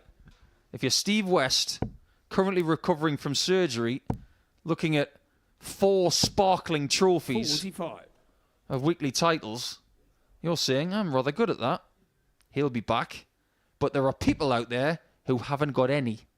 But they do have the ability to say that they've won other things. Robert Thornton, Martin Adams, Leonard Gates, the 3 best players not to win a weekly title here in Portsmouth. And it's looking like 80. Martin's going to have to work extremely hard to keep the dream alive here this week. But he is doing the work he needs to do in this leg. But this leg isn't the almighty battle. This is the one on throat. These are the numbers. 87.5 Colley, 89.69 for Adams. 100. But Colley has had more opportunities when it's come to the doubles. He's 3 from 11 compared to the 2 from 7 of Adams. I don't know how many times I've used that word shootout over the last few days. 161. We had it in Group B, we had it in C many times. We're going to have it next, and possibly we might have it in the next leg for a 1-leg shootout. 137. Extraordinary from Wolfie. We said at the start of the leg, if you back anybody in this scenario, it's Martin Adams, and look at what he's done. He's left double 12 after 12. 96. Martin, you require This 24. to send us all the way. Nerves of granite.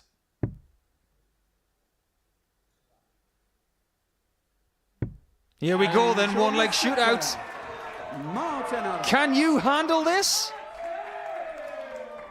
This is turning into one of the premier nights that we've had on a Saturday in Portsmouth, including Champions Nights. We're giving you so much entertainment. Colley has the darts. Has Wolfie got anything left in the locker to make the final 4? He should have. He's played equally the least amount of games this week, coming into Saturday with Kurt Parry. But we know where he is. 100. Well, he's a dart in front after the first round of throws. That's the score in power pack. Not much really to separate him there either. Martin with the odd score here and there. But it's been the timing of Colley's scores that has been so vital in this contest, and how key a max that could be. You cannot question Rhys Colley's bottle after everything he went through yesterday. He was in this situation where he needed to take 110 points when his opponent 85. was on a minute number. He found it. This lad has got bottle. 6 for the match. 58. Leaves himself on 164. Adams needs to find a couple of trebles here. That doesn't help. Needs another to get to 155. 81. Now it's 6 from 164. Require 164. If you get the first 60 here, just stay there. He will stay up there. 100. That will work very well. Look at the situation. Feel the tension. And he's still left 64 after 12. All Adams can do is hit as big as he can and hope, but are these the last 3 darts we see of Martin Adams in 95. Series 6? But that could be a massive last dart treble there if Colley doesn't convert. 2 in his hand. Double 8. Now double 4. It doesn't go. 56. And how key could that last dart be? Martin, you require 100. The last dart that Martin threw was in a treble 20 to leave 100. Now it's 95 with 2. All about the 19s. No treble means that Colley comes back. 29. 2 4s to knock Martin Adams out. 8. And to be in the final 4 again. Down for double 2. 1 left. Doesn't go. And now Martin Adams who found himself in the depths of despair, now steps up at the hockey to qualify. This has been the tale of his week. People have missed darts at double against him. And he said, if they miss, I will hit it.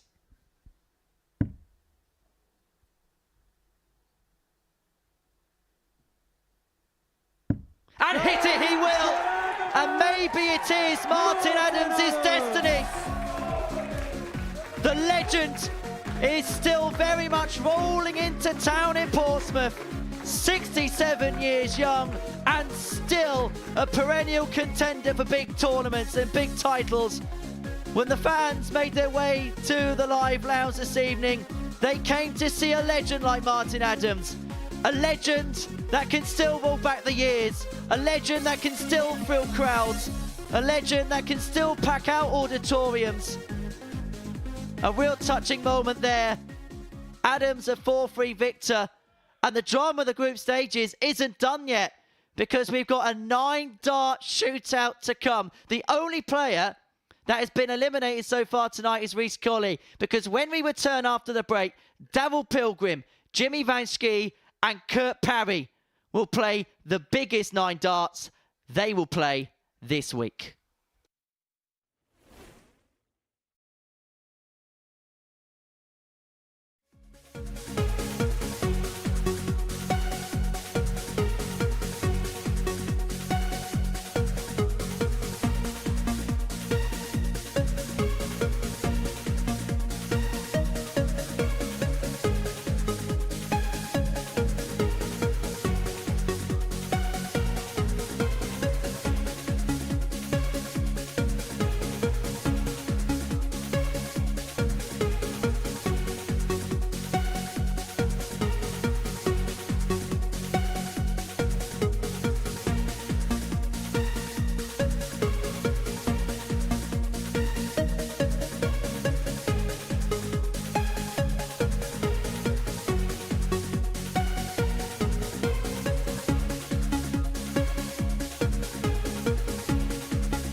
Well, it was always going to end like this, wasn't it? One of the most dramatic weeks we've ever had at the Modus Super Series, and it ends in a 9-dart shootout, Paul. Just a third we've had here. It's a fitting end to the week, isn't it?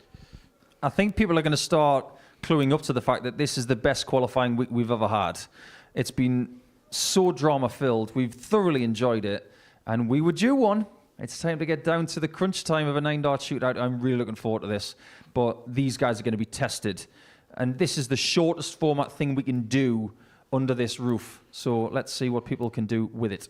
Yeah, it is between the players in Group 1, Jimmy Van Schie, Kurt Parry and Daryl Pilgrim. And I can actually reveal the order now for this 9-dart shootout. So Kurt Parry won the bull. They have a bull off and then the winner chooses their position. Interestingly, Paul, Kurt Parry has chosen to go first. What do you make of that? I think it's a smart move because sometimes having a little less information just allows you to play.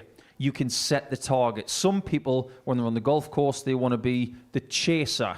Some people want to set the target. I think Kurt's made a bit of a good move here because he's already seen Pilgrim in that second match of the night just falter a little bit. And now that we know that Pilgrim is going to be third, he's going to know exactly what he needs to do. But that does come with its own pressures. Right, for you at home, let's just clarify exactly how this will work. Here it is. So Group 1 is going to be decided by a 9-dart shootout. The order of throw, as just mentioned, was done by a bull-up backstage.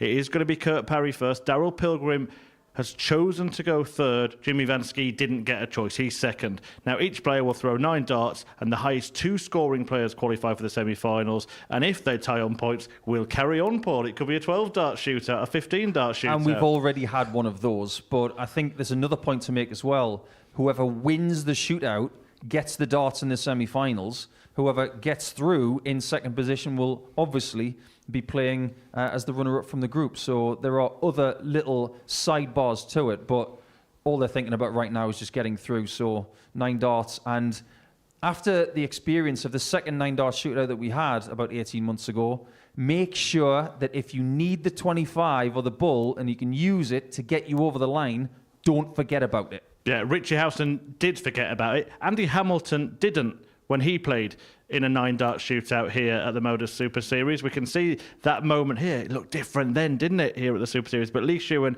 Andy Hamilton and Ryan Finesse were all involved in this one. And look at this, the hammer, he worked it out and it paid off. That is the biggest celebration of a 25 you've ever seen. But it was super smart. And I've already talked about Ryan Finesse getting a maximum in the 9-dart shootout. Will we get another one tonight? I just want to ask one final question. It's about Jimmy Van Schie. He has played 52 matches here at the Modus Super Series. He's played 27 this week.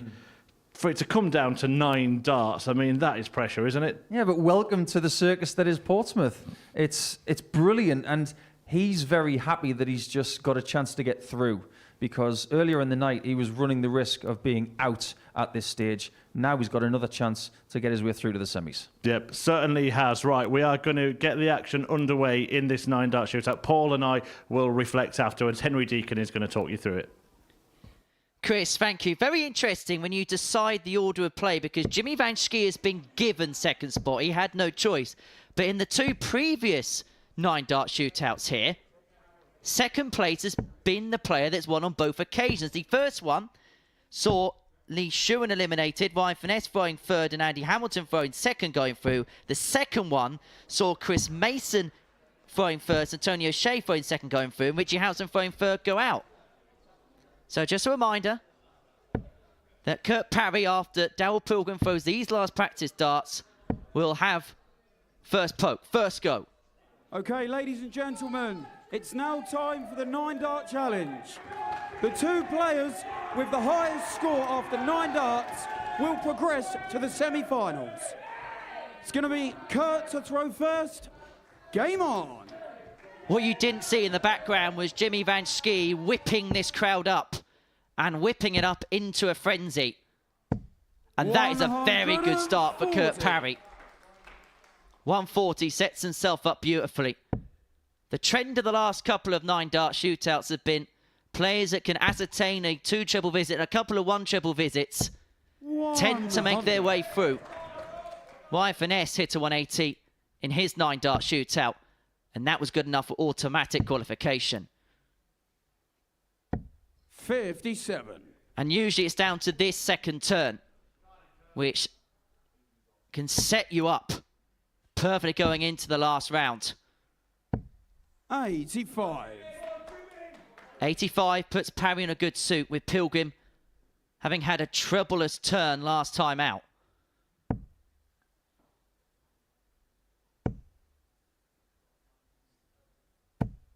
100. Ton leaves Van Schie on 200. Pilgrim needs to find a couple of trebles here. Finds the first of them. Gets the second of them. Oh, what a time for Max! The perfect time for Pilgrim. And piles the pressure on Parry. He can do no more after this. 100. Ton leaves them on 325. So Van Schie needs 126 here. There's the first treble. Now, he's going to move over. And he hits a 140. There was an option of going over to the left-hand side, but Van Schie has done his job. It is all on this now from Daryl Pilgrim. Needs a treble. He doesn't find one. And so it's going to be Kurt Parry and Van Schie who's in. It's Kurt Parry and Jimmy Van Schie. And in the end, Pilgrim departs. It's Parry and Van Schie that make their way through to the semi-finals in the most dramatic of circumstances. And look what it means to him.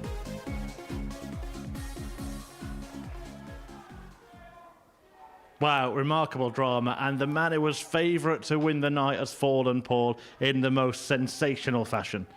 That is the best 9-dart shooter we've had. I know that the one that we had previously did involve overtime, but imagine hitting a 180 in a 9-dart shootout and you're eliminated. He had the chance to get through. The last dart didn't get there, but Jimmy Van Schie, incredible stuff. But what a target set by Kurt Parry. Even after his first 9 darts, he wasn't safe. He then has to wait until the whole thing's over. But as it turns out, it's Pilgrim who has to fall. Yeah, absolutely remarkable stuff. The semi-finals are coming up shortly. Look, what about the players, particularly Tom Sykes, who's just been sat with his feet up in the back room? He'll have been enjoying that, and Martin Adams as well. Well, considering the week that Tom Sykes has had, maybe it's time for somebody else to have a little bit of pressure. But it's been such an incredible 9-dart shootout. Really, really enjoyed that. But I think all three players deserve an immense amount of credit, because look at the scores that they had.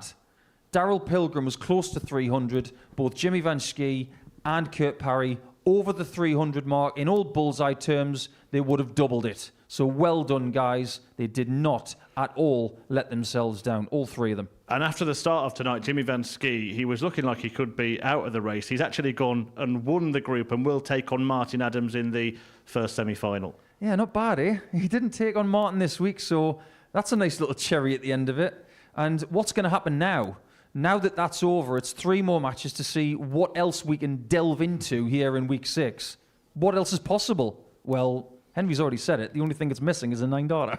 Absolutely. Right, more darting drama coming your way after this short break.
Well, only one question, really. Have you got your breath back, Mr. Nicholson? Because this week, I mean, you've been involved in all of it. It has been the most bonkers, balmy, dramatic we've arguably ever seen under this roof. I wouldn't want to be playing next week to try and top this. They're going to have to bring some sort of standard and drama, that's for sure. I think even Stevie Johnston, who's in the crowd tonight, will be thinking, I'd love to have been part of this. And it might just stoke the hunger that he needs to come back and try and get a first Saturday. But yeah, week 6 has been quite unbelievable. Yeah, look, the set of results don't tell the full story, but we're going to show you what's happened anyway. This is what occurred in Group 1 and Group 2. Now, we'll come back to Group 1 because we had that incredible scenario where every single player got a 4-2 win. It resulted in a 9-dart shootout. But let's talk about Group 2 to start with, because Tom Sykes, he did the business nice and early and seemingly has had his feet up enjoying an entertaining night at the Live Lounge. Yeah, I said when he was at the end of his second game that he might have an hour to burn in the practice room, put your feet up for a bit, maybe just take over with a few little hits on the practice board. It's been over an hour because of the 9-dart shootout and the fact that one of the games that he's waiting on went very deep with Colley and Adams. But that was a great group. Maybe dwarfed by the fact that the other one took the 9-dart shootout, but don't underestimate just how well Tom Sykes played tonight. He's had a 3rd place finish in Group A, a 3rd place finish in Group B, and when you consider that lots of people steamrolled the week, like Bradley Roos did in week 4, winning Group A, winning his group on the Saturday night, and winning the night, it's not been that route for Tom. He's been just doing enough, but now he seems to be finding his best.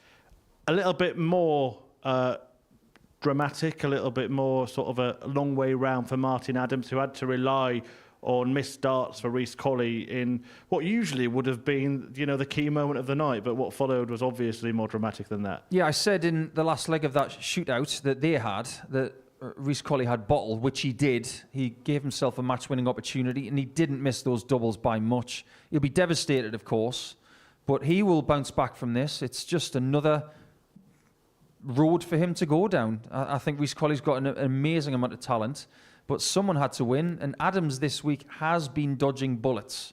He didn't play the best darts in Group B, but he was able to hit when his opponents missed. It's happened again. It's just a question of whether he can go on to be the best player on the night. I'm not sure about that, but if he finds it, there's going to be a lot of people very happy in here. Could it be a case for Martin Adams of keeping your head when all about you are losing theirs? Yeah, I think his biggest accolade at the minute is his mind. When he said on Thursday that his body is not cooperating the way he wants it to. It's 67 years old now. He'd love to be 35 again with this kind of experience. But the reason he hit that double 16 in his second match tonight is because he was strong there. Now, he's making up for whatever he's lost physically with his mind, and it might get him over the line tonight. You just never know. Right, let's move on to Group 1. Look, what happened in the matches really isn't that significant. What happened on the stage behind us just 5 minutes ago was the really most incredible thing I think we've seen. And you made the point before the break there. Daryl Pilgrim hit a 180 in that 9-dart shootout. Ended up going out. Weird, isn't it? Ryan Finesse hit a 180 in his shootout 18 months ago, and he found his way through. When you consider that it's just 9 shots, if 3 of them are in a treble 20, you think they're probably going to score about 300 points. Unfortunately, that was the benchmark. He couldn't get there, whereas the other 2 could. It's just another heartbreaking moment for Daryl Pilgrim, and he knows about a few of those. And it's not going to be a 4th win to make a 4th Champions Week. So history's going to have to wait. Let's just examine the psychology for a moment, because Daryl Pilgrim, he had the second choice of what position to go in. Kurt Parry opted to go first. Now, a lot of people would say 3rd is the best position, which is the one that Pilgrim chose. But I suppose Parry's ploy was to try and put pressure on the other 2. Yeah, don't underestimate just how wise Kurt Parry is. He's been doing this a long time. I'm not talking about 9-dart shootouts, by the way. I'm talking about playing darts under pressure situations. The champion of champions that he won last year is best of 3 legs. Talk about being under pressure all day long, and that's constantly as well.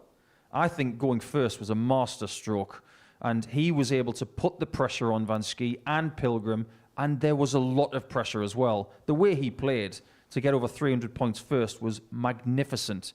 But in response to that, Van Schie's score was better, And that tells you a little bit more about him, doesn't it? Right, let's stick with the players that are left. Let's preview those semi-finals. Van Schie against Martin Adams will be the first one. For Jimmy, what a reward, actually, to play a legend on the stage, because they've avoided each other this week, but having got through, he now gets a chance to share the stage with a legend. I just wonder where his adrenaline's going to be at. He's had a lot of spikes this week, and I suppose, being the first semi-final as well, he can just ride that adrenaline wave, whereas Martin's had a good 20 minutes or so now to just let things settle after his adrenaline spike in Game 6. Jimmy Van Schie will fancy this now. He'll feel like he's playing with the house money, and I wonder what he's going to do with it, but the confidence he must be exuding right now, considering the score he's just put in that 9-dart shootout, he must be really relishing this, but what a prize to play against Wolfie in that shirt, in this place, for this prize. Tom Sykes in the next one. He's got a bit of support down here. A word on the audience as well. It's been a fantastic spirit in the live lounge this evening, but a lot of people here for Tom Sykes, and he seems to come alive in front of his friends and family. Yeah, he seems to come alive in front of his dad as well. Maybe that's the motivating factor. He wants to make his dad proud by doing it again up here. He came up short the last time he was on a Saturday night to Scott Taylor, but that was very, very early in the night. Getting a 150 checkout, and there was just a glint in the eye on day 6 of his week. He was starting to cook right then, and he's already put one thing right. He didn't win against Martin Adams the last couple of nights. He's figured that out, and now we're learning more about Tom on the fly. He's got a lot of levels. And Kurt Parry is a man you've been saying all week has got levels. Is he going to have to go through them to get the better of Sykes tonight? Yeah, I think he probably is going to have to find that, let's say, a 92.5 to 97.5 range, because there are people who are still in the semi-finals who can find that quite easily. And I'm looking at Sykes. I think Sykes is the danger man here. If Parry can find his best darts, he wins this. But Sykes is the danger man. Yeah, the semi-finals will be getting underway very, very shortly. Who are you looking at as the potential winner tonight? Sykes for me at the minute. So often we see people not winning groups and going on to win on Saturday. I think Sykes is using this project as a way of vaulting him into the career that he wants. And I think this could well be his night. He looks ready. He's going to be the freshest of the lot of them. He's had the most serene passage through to the semi-finals, and that might assist him considering how many games he's played this week. And two favourites, crowd favourites on stage behind us now in Adams and Van Schie. Really has been taken in by the hearts of the audience, hasn't he? Which way does this one go? This is going to be a tough one to call. Jimmy's obviously got the darts because he won the group eventually, but never count Martin out. I'm going to go for Martin to make the final in 7 legs. Right, Martin Adams has huffed and puffed tonight. Can he blow the big Dutchman down? Let's find out. Henry Deacon will talk you through the action with Paul Nicholson. It's semi-final time.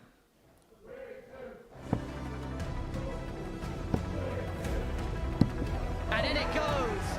And Jimmy Van Schie keeps himself in the equation. And hit it he will. And maybe it is Martin Adams' destiny.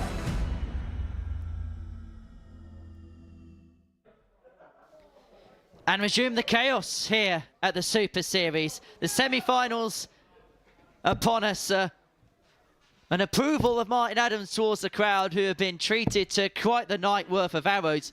And this is actually quite a unique scenario for Jimmy Van Schie, because he's won Group 1, but actually you could argue he's at a little bit of a disadvantage because he is playing straight away in the first semi-final against Martin Adams. I suppose the question will be as simple as this. Will the adrenaline still be pumping through the body enough for the 30-year-old from Breda to keep motoring on through still? Or would he have liked a couple more minutes just to compose himself backstage? I think he'll be fine, Henry. I think if anybody needed just a few extra minutes, it might have been Martin, because he's been through the mill tonight as well. We're all feeling like flour. A fascinating contest between two players over 30 years apart. This is the Modus Super Series. This is where worlds collide. One of the best senior players. One of the most exciting emerging Dutch players who was won on the WDF circuit this year. To throw first.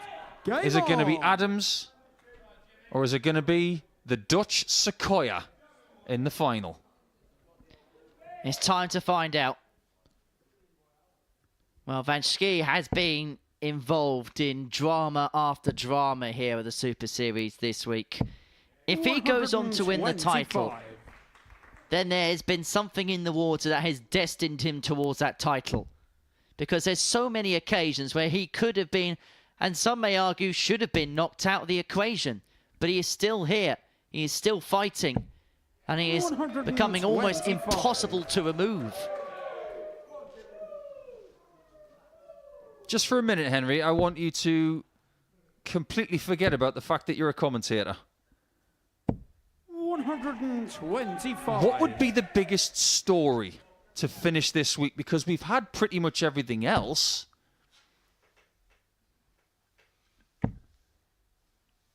Is it Jimmy? Is it Martin? 60. Is it Sykes? Is it Parry? And we've got one person left who has experienced glory before. That's Sykes. 180. Oh, a helicopter finger. Somebody's getting cocky. And he's got fans. He loves the crowd, and the crowd loves him. He leaves 71 after 9 with the throw to take out Jimmy this first leg. 71. If he wins this week, he's going to be on the phone to merchandisers to get stuff made for him. Hoodies, Jimmy Van shoes, Jimmy Van 51. skis, Jimmy Van t-shirts. But I get the feeling that what you said earlier might just catch on, you know. His fans might be called 95. Jimmy Clan Jimmy Skis. required 20. Easy for me to say. Now double 10. The adrenaline is still pumping. And he's just had a 14 darter. Jimmy Van So I think he's okay with playing semi-final number 1. I get the sense that this crowd is completely and utterly on the fence. Do you remember that famous 1980 World Championship final where the crowd was shouting Eric Bristow, Bobby George?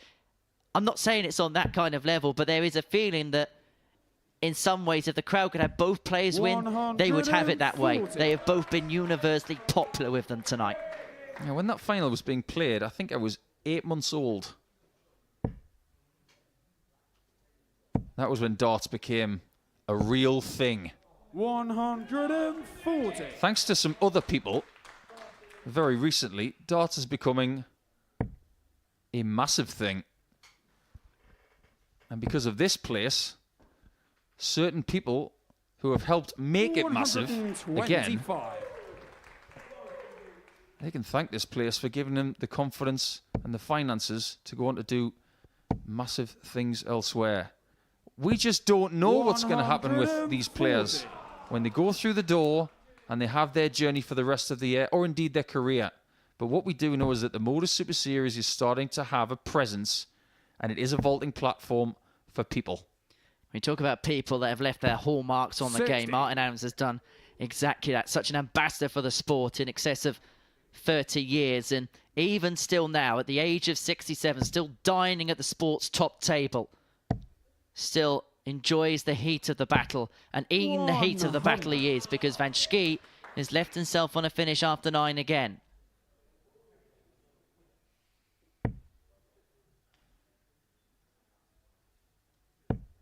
What a performance so far from the big Dutchman. 92. Jimmy require 121. Somebody's brought their scoring shoes to the semi-finals, haven't they, Jimmy?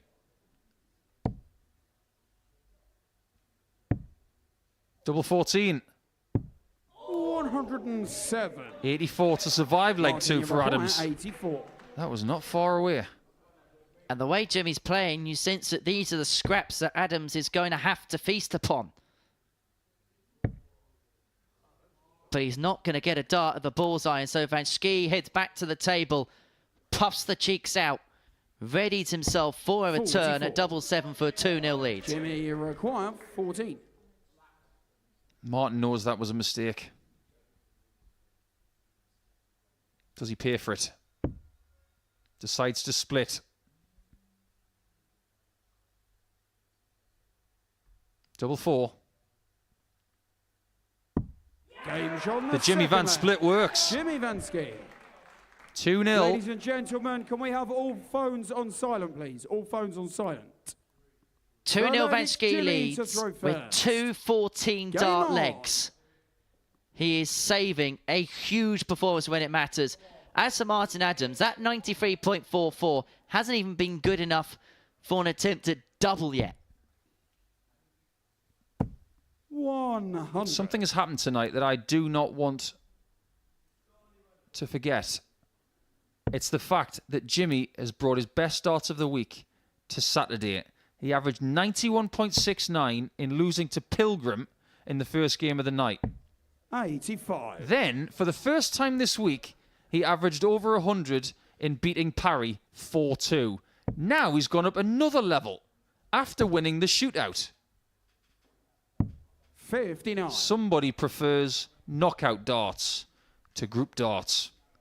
Van Schie qualified. He's actually won 3 invitations here via the European Qualifying Tour, which was a knockout competition at the back end of last year. I think it's fair to say 70. that Jimmy's in the window now to just get an invite instead of having to go to a qualifier. This guy is going to be here an awful lot.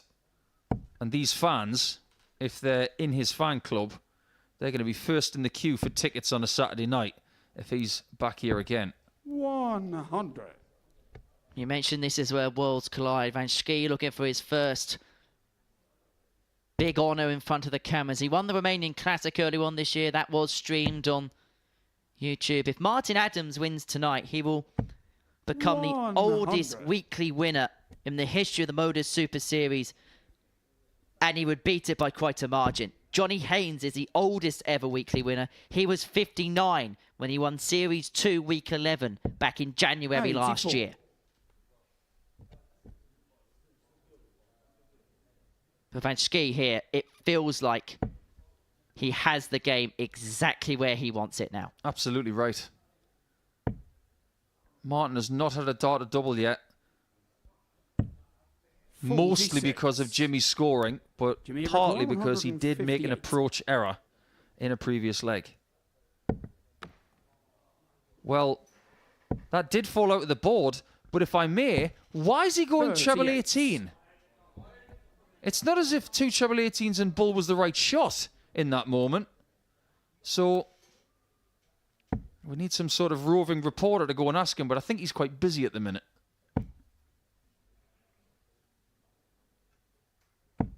$83. Well, Van Schie was Jimmy the Rickle, 7-1 outsider with the 120. bookmakers before dart was thrown tonight. If he takes this 120 out, he's a leg away from the final. Over the top. And in. Martin has a look. 100. Dart 2 was bad news, Martin, but you Dart require 3 is a reprieve. 170. This has to go. 2 words on Martin's shirt. Got salt. 77. Can't put it in the wound. Jimmy, you require 20. Grazes the wire of the double top bed, but it is the width of a wire that separates 2-1 from potentially 3-0. It's double 5. It's 3-0 Van Schie, and he is a leg away from the Jimmy final. Van And Schie. remember when he lost that first game this evening to Daryl Pilgrim by 4 legs to Well, Blair 2, gets he was in Martin to all throw sorts of first. trouble. He was in all sorts of peril. And now he is a Game big on. favourite to make it through to the money match.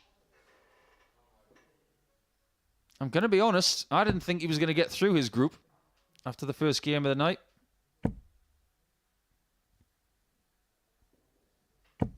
$60. But how many dart players these days, when they're backed into a corner, find their best darts? I go back to a game that we saw at Alexandra Palace, where Chris Dobie was in so much trouble 45. against Ron Meulenkamp. And he got a key leg. He looked towards his family and he said, I'm not going anywhere. That kind of reserve and mettle that you need. 47. is being seen by Jimmy Van Schie tonight. He refuses to leave this place, but after this game and possibly the next, he's not going to stay. 96. But he might be back at the end of May. What has Adams got left in the reserves? He was 3-2 down against Colley, but this is a far more sizable task of which to overturn here. Judging by this week, I wouldn't be surprised if he wins from this position. He's found a timely max. And the crowd get one chance at least to howl a Wolfie Max. That was a great moment. But now he's got to be hungry like the wolf. Stayed straight, is to the finish first, but he did not want to leave it in that sort of zone. He wanted to be at least 40 points better off. Oh, he could put the hammer down here. Hammer it down, he will! 180. Martin, you require 164. It's Hail Mary time for Martin. All he can do is set it up. Jimmy's been excellent in this game. 60. A lot to admire about this performance. Jimmy, you require 100. But it might just be too much for Martin in Series 7. Jimmy needs 80 more for the final, and it's double 16. 84. It doesn't go. That's one Martin, match dart that has come and gone. Adams back for 104. It's his Hail Mary moment. 89 left.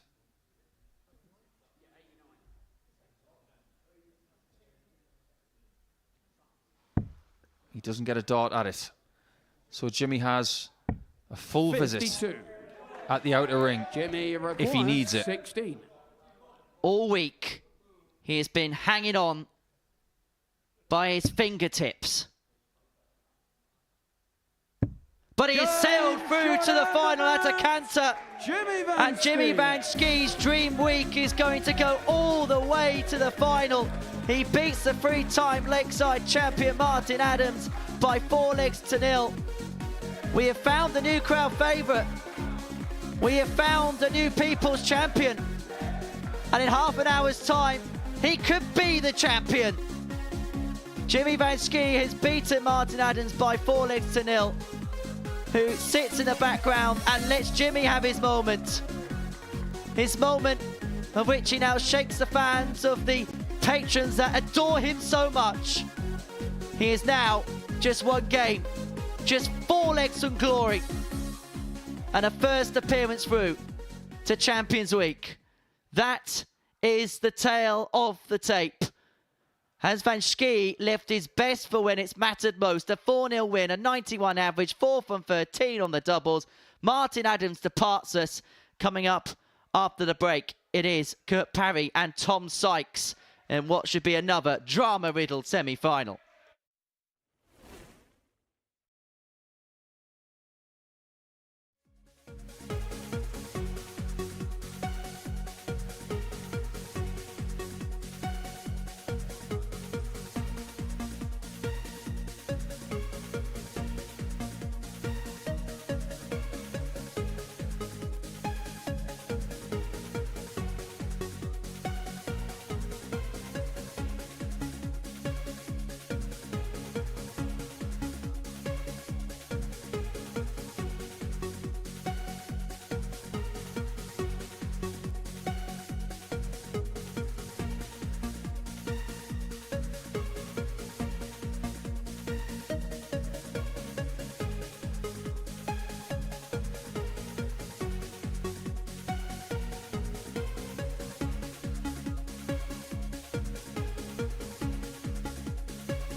Welcome back to what has been a fantastic night here at the Modus Super Series, filled with some of the most tense and exciting stuff that you could ever wish to see. And we now have our first finalist, Jimmy Van Schie, who was part of that 9-dart shootout, probably the best 9-dart shootout that's ever taken place on any stage. He's through to the final after getting the better of Martin Adams. Joining him will be the winner of the second semi-final against Kurt Parry, who also came through that moment. He takes on Tom Sykes, who's kind of had his feet up just watching everything unravel after getting through with ease from his group, winning his 2 matches, and now he's back on the stage. So it's time to find out who will join Jimmy in the final. It's semi-final number 2.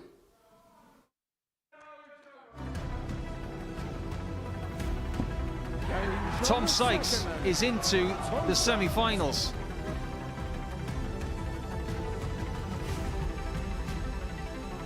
It is something of a rarity here at the Modus Super Series, and for only the 3rd time ever.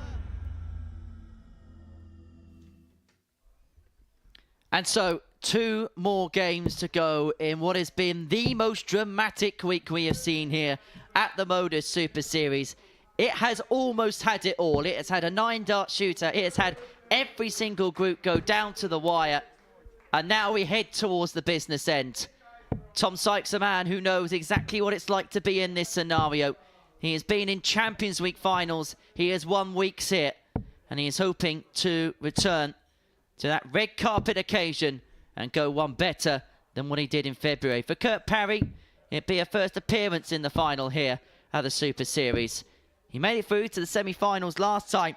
He made it through to a Saturday night. But that was where his evening came to a very abrupt end. First. Game on. Take your pick, Nico. Take your pick. I'm on the fence, and I'm going to stay there for a bit. But if Kurt Parry wins this, we are going to have a new weekly champion. Kurt Parry is still 140. in line to be the 6th nationality into Champions Week if he wins his next 2 matches. 85. We've already got an English player through in Rhys Robinson. We've already got a Dutchman through in Bradley Roos. 100. We did have, a week ago, an incredible display in the final from Andreas Harrison. 60. But we're going to take that and raise you this week. I don't care what anybody says. Week's not even over yet. This is the best week we've ever had. Tom Sykes for the night, averaging 88. 100. Not his best stuff, but he has been serenely making his way through the night. 60. Doubles are good. 8 out of 25. 4 maximums. And a high out of 150. 90. Kurt, you require 110. 110 for the opening leg. Doesn't go. And these types of finishes, Tom Sykes has always kept himself an interested spectator this week. This to hold throw. Treble 18 would have given himself a dart at double 60. Parry returns to 56 for the break. 50. Kurt, you require 56. He's missed the single. So now he's got to make his mind up. Mind made up. He didn't dwell on that very long, did he? And that puts everything into perspective because the advantage of having the throw lasted nearly 2 minutes. There is a point in this semi-final field that amidst all else that's happened, we've actually forgot. You mentioned where worlds collide. Every single facet of the amateur game has pretty much been represented here. Martin Adams of the World Seniors. Jimmy Van Schie of the ADC Europe won a WDF event this year. Kurt Parry, the reigning champion of champions winner. And Tom Sykes, who has served the ADC with ultimate distinction. Yeah, fair point. 100. Not to mention the fact that Jimmy Van Schie's won on the WDF circuit this year in Romania, so there's another one. 60.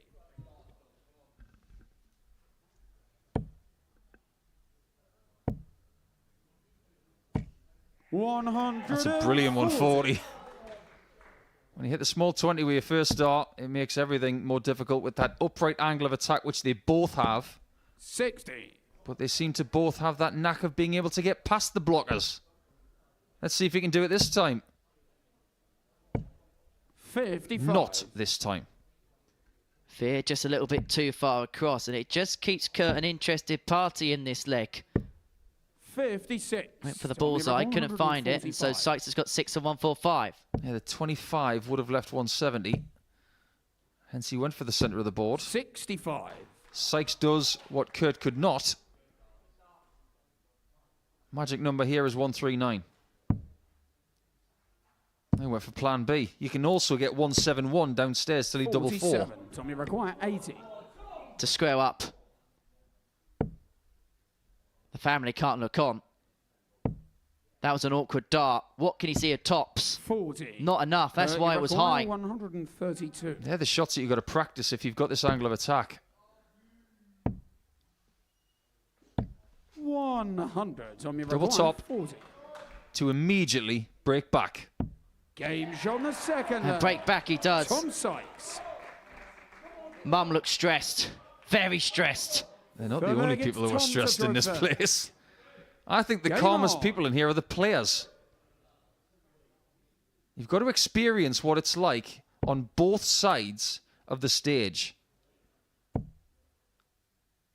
Because you've been preparing and playing like this for years, like these lads have, and inclusive of the last 10 years, Kurt's done this quite a lot in different venues. 140. We're talking about someone who's been to the semi-finals of the World Youth Championship. I'd rather have the darts in my hand on the stage than be in the audience cheering on someone that I care about. Speaking to people who have a very close kinship with a player, they tell me it is dreadful to see someone that you dearly love on that stage under pressure. But the feeling at the end, when they're the last person standing, is one of the premier feelings. It's just a question of whether they will feel it in about an hour. Well, Parry is threatening yet another break at the beginning of this match. It'd be the third in succession. He's going to have 6 for the fish. This is not about averages now. This is about winning turns, 96. winning moments. The eternal words of Michael van Gerwen, doing the right things at the right time. This is a pretty good time to find a checkout like 74. It's got to be 15 ball. He's going to gamble. Gamble pays off. 3 consecutive breaks to throw. And Kurt hits the front for the second time. 2-1 Parry. Remember the meeting last night? Game on. At around about 1 o'clock in the morning. Parry had darts to put Tom Sykes away, put him out the competition before he even got to tonight. He spurnt 2 at tops. Sykes came back. Sykes won that match. And now they duel again. We've got some serious global action happening in the chat window on our YouTube channel. People tuning in from Australia because it's breakfast time on Sunday in Oz. People all over the UK tuning in as well. I hope you're enjoying this as much as we have all week long. I wonder who you guys are cheering for at home. 58. Or wherever you are. If you're going to give the dog a walk a little bit later on tonight, 96. Take your phone with you. You don't want to miss the climax to this week. This is great. 180. It doesn't get any better than that. And he's on for 3, 4, 7, and 6. But he's being forced into moments like that. Because prior to that, his back was against the wall. He was facing 3-1 in the face. But he could recover. With a 167. The bullseye. 142. That would have been a real game changer. You know how much I like a 350 and 6. That's harder than that. Down for treble 19. 100. A very creative ton. Another missed single. We've seen so many of them this week. Finds that one. And also finds that one. A second consecutive recovery. Nothing but breaks here. It's like a British building site. That was sting. Dad enjoyed it. Dad is very, very stressed. Dad can't do anything. 100. Best of 3 for the final. Think about it this way. 95. Kurt's got his kids at home.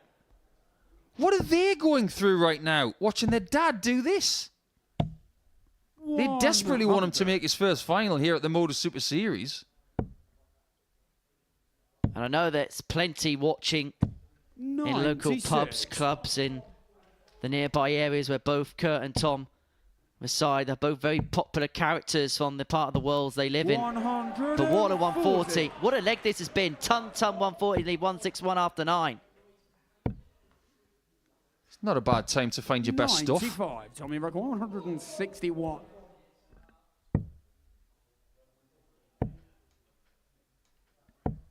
$55. Got to get yourself under 100 here, Kurt. He's not going to do that. 96. But he has got himself Tommy onto a record manageable 106. finish. But will he get a look at it? Double 18. 70. He will now.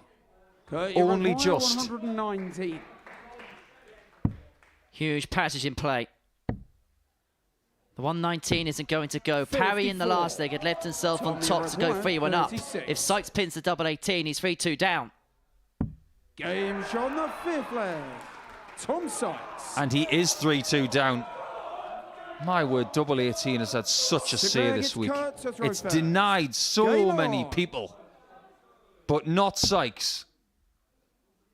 And if you look at him right now behind Kurt Parry, he's staring lasers through the board.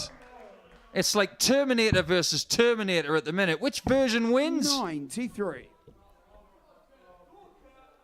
To the crunch we go. Sykes has been here before. He knows what it's 60. like to win a semi-final and to win a real tight contest as well. 59. It could be a contest that goes all the way because Parry holds all the aces in leg 6. 140. There's only 4 aces in a deck. He needs to play his 3rd ace 95. to get to 3-3 and keep the 4th for the best moment in this match. 97. That's very good. In fact, I've undersold him there. That's brilliant. Double 12 after 12 when you are under the cosh. 24. This is to get over the cosh. Game shot. One leg shootout. Kurt Parry. What a shock. Week 6 strikes again.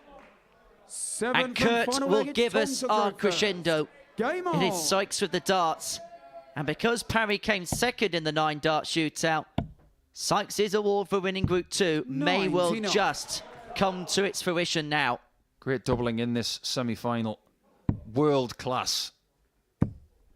And there's one person who is laughing right now. That's Jimmy. He wanted these two to knock 7 bells out of each other. They are.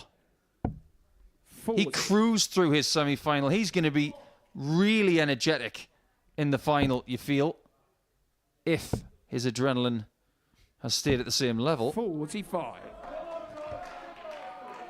But that is a let-off for Sykes. Parry knows that was an opportunity to really take the 59. ascendancy, but Sykes has just handed the initiative back to the Welshman. And this time he's not making any mistake about the scenario. 100. Tons are great at this stage. 171s are better.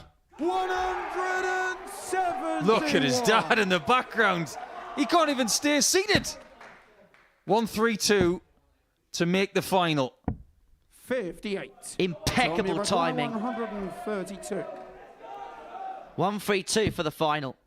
Trouble 19. Doesn't go, it's just the other side. Perish the thought. If Parry gets 94. the 2 trebles he needs. 164. He's got 1. He hasn't got the second. That was gaping for another one as well. Sykes has got a decision to make now that Parry is on a double himself. Straight for it. Or does he split? He's going to split it. Double 16. And the Castleford Tiger has another date with the final. Tom Sykes gets the better of Kurt Parry in a thriller. All week long, he has dodged bullet after bullet after bullet. And now he is back in the big match. For Kurt Parry, it was another case of so close yet so far.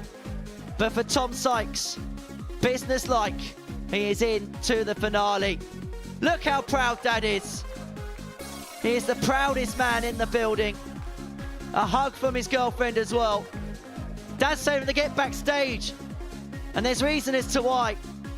He has got a huge final to come. Him against Jimmy Van Schie for the jackpot. His place is absolute bedlam right now. Sykes has beaten Parry by 4 legs to 3, which has set up a final against Jimmy Van Schie. Join us as all the drama unfolds in a few minutes' time.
Welcome back to one of the most incredible evenings of Errors action here at the Modus Super Series. And Paul, look, we've been together all week, myself, you and Henry Deacon, and it's been twist and turn.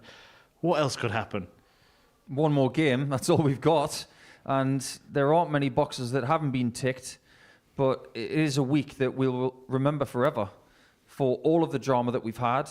And it's not just because we've had a 9-dart shootout tonight. It's because all of the groups leading up to tonight have been dramatic. And I've got to pay a huge amount of respect to this crowd, because if they weren't here, I don't think it would feel as good as it has. They have contributed massively, and you just get the feeling that Sykes against Van Schie right now is the kind of game that they want to see. It's interesting because if you've been watching the action in the audience, you've got Tom Sykes' family on one side. The other side have adopted Jimmy Van Schie, haven't they? So we're going to see a real battle of the audience as well in this last match. Yeah, just a little bit, and there's nothing wrong with that as long as they stay to what they've done all night, which is being respectful to both players when they're throwing. And there's been a lot of chatter on our YouTube chat window tonight about the respect that has been shown by the audience. If that continues, we could have a brilliant finale to what has been a phenomenal week. By the way, 2 things to do if you are watching us tonight. Make sure you are subscribing. Why would you want to miss this in future? And get yourselves down here, because it really is a fantastic and a unique atmosphere. I would love to just be sat down there, Paul. I'm sure you're the same. I haven't done it so far, but because I actually live quite close to here now, I might just do it on a Saturday night that I've got off, if that actually happens. But if we've got fans like that in here, I'm more than happy to do it. And for a £2 reservation fee and some cheap drinks down there and some great darting action, what more could you possibly want on a Saturday night? Yeah, the audience certainly have played their part, but the players have done more than that. I'm not even sure where to start. What about the 9-dart shootout? Let's talk through that, because Daryl Pilgrim must be feeling as sick as a chip. He knows that feeling very well. He's had a tumultuous 2 years, lots of successes, but lots of heartbreak as well. It's not going to be 4 trips to Champions Week for him, so he's going to have to make other plans for the end of May. We wish him well for the next couple of months, and of course we're going to see him over the summer, and he'll try and put that right. But when he is eliminated and doesn't even make the semi-finals, that tells you something about who has. We've got to start looking for some new stars here at the Modus Super Series, because Littler's not here anymore. Pilgrim is no longer in, and we've still just about got to the halfway point of this series. So 6 weeks to go. What else can possibly happen? Have we found a new star in Jimmy Van Schie? Because not only did he come through the tension of that 9-dart shootout, he then goes on stage and beats a legend like Martin Adams 4-0. I think what we've learned about Jimmy tonight is that he is welcoming the fans into his world, but his ability to find a 4-0 win against a legend in a semi-final tonight tells you that he is ready to do something.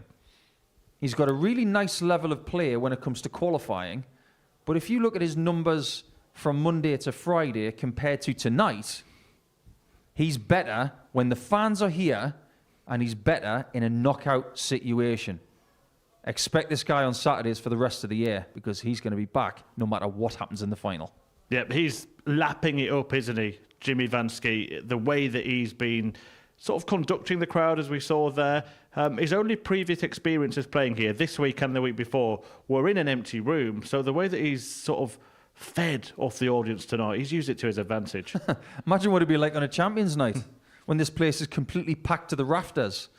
It's possible, if he wins one more game tonight, he can come back at the end of May and try and get to that spectacle. He could have a really big season, Jimmy. He'll go around the WDF circuit, play Challenge Tour and here, and he might just be the player that we're talking about when we go into Christmas time. But if he's going to be popular and he's going to be making Saturdays, people are going to be reserving their tickets well in advance, just in case he makes it. His opponent in the final is Tom Sykes, who I've just been told has won the Bull, so will throw first, has that slight advantage in the final.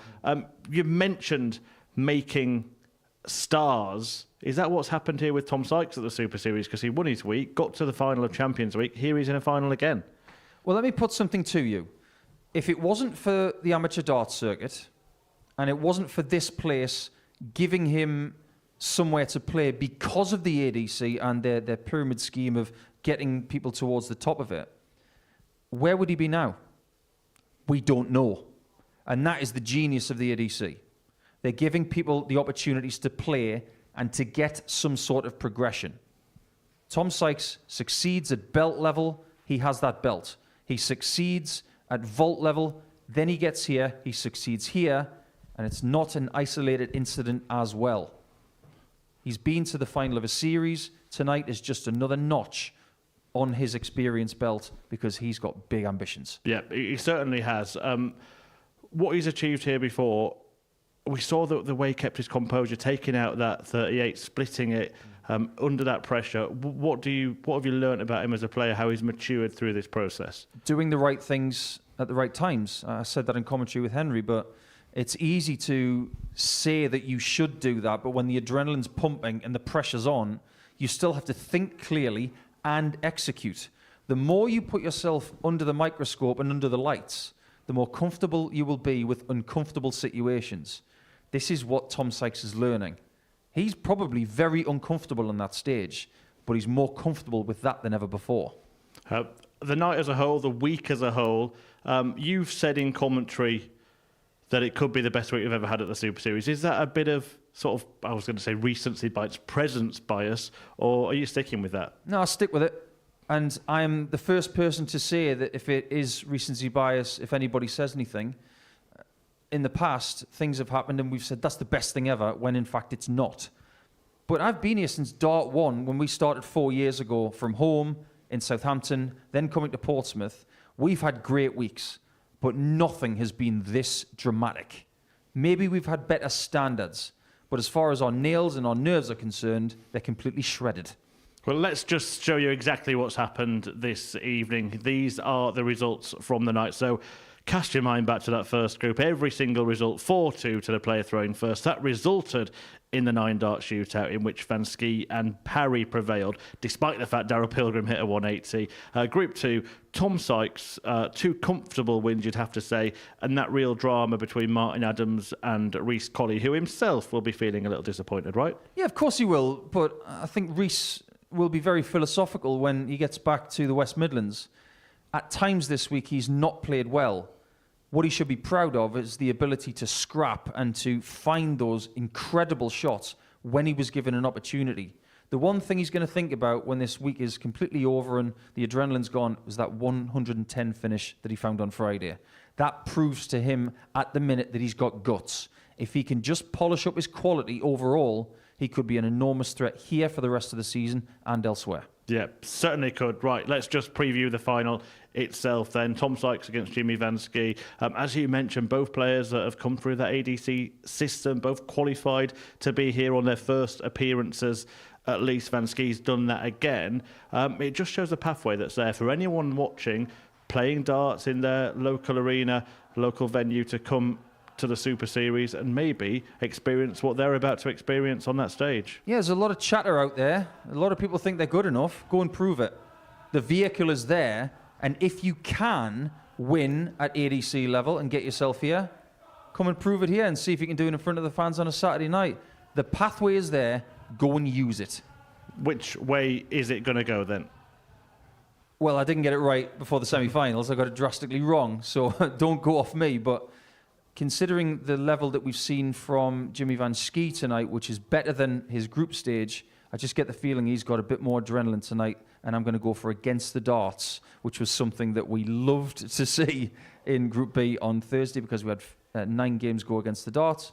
So I think Van Schie might nick it at Tom's expense. Right, you got to enjoy it. It's the end to what has been one of the most incredible weeks, so dramatic, and now the big finale is upon us. It's Jimmy Van Schie against Tom Sykes, and I, for one, cannot wait for the final.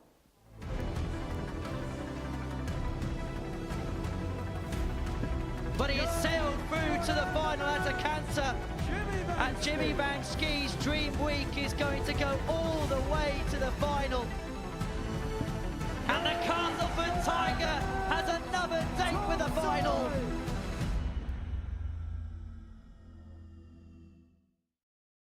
Good evening, ladies and gentlemen, and welcome to the Modus Super Series here at the Live Lounge in Portsmouth.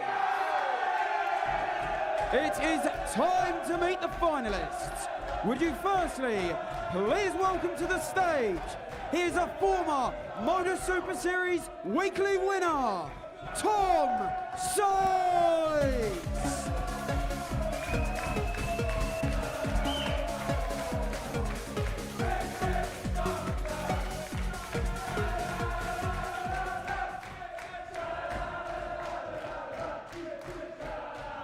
And now would you please welcome to the stage, from the Netherlands, it's Jimmy van Schie.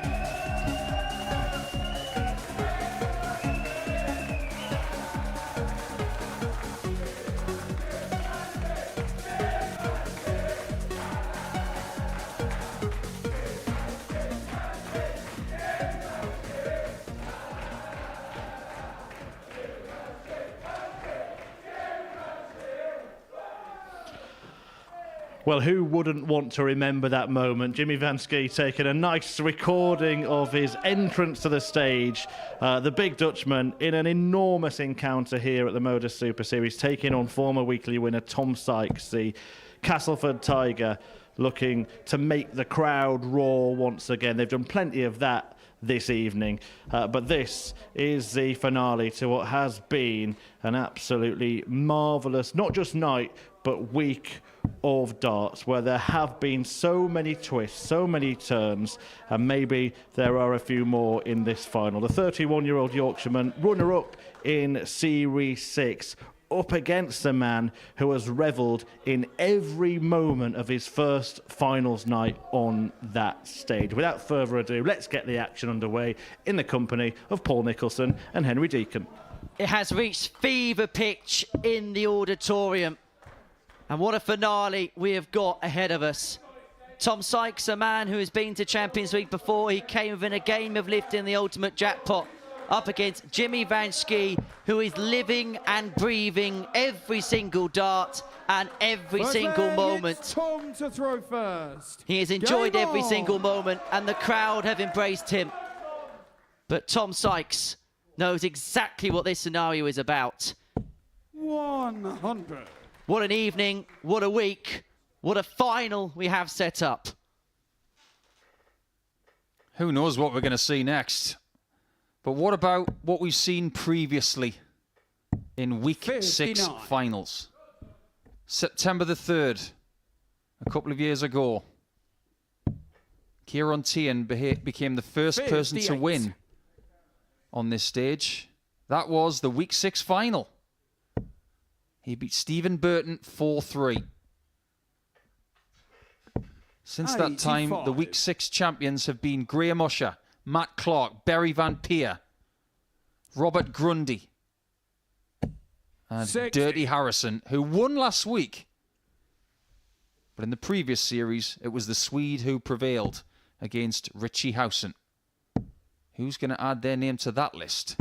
60. Well, I was going to say that there isn't a spare seat in the house. I think the only spare seat has been taken up by Martin Adams, who has decided to watch this final in the auditorium. I think that's a wise choice of him, as Sykes leaves the finish first in this opening leg. Someone is going to have one heck of a story to tell when they go home. 100. And that story's going to take a while. 149. These guys were here on Monday morning.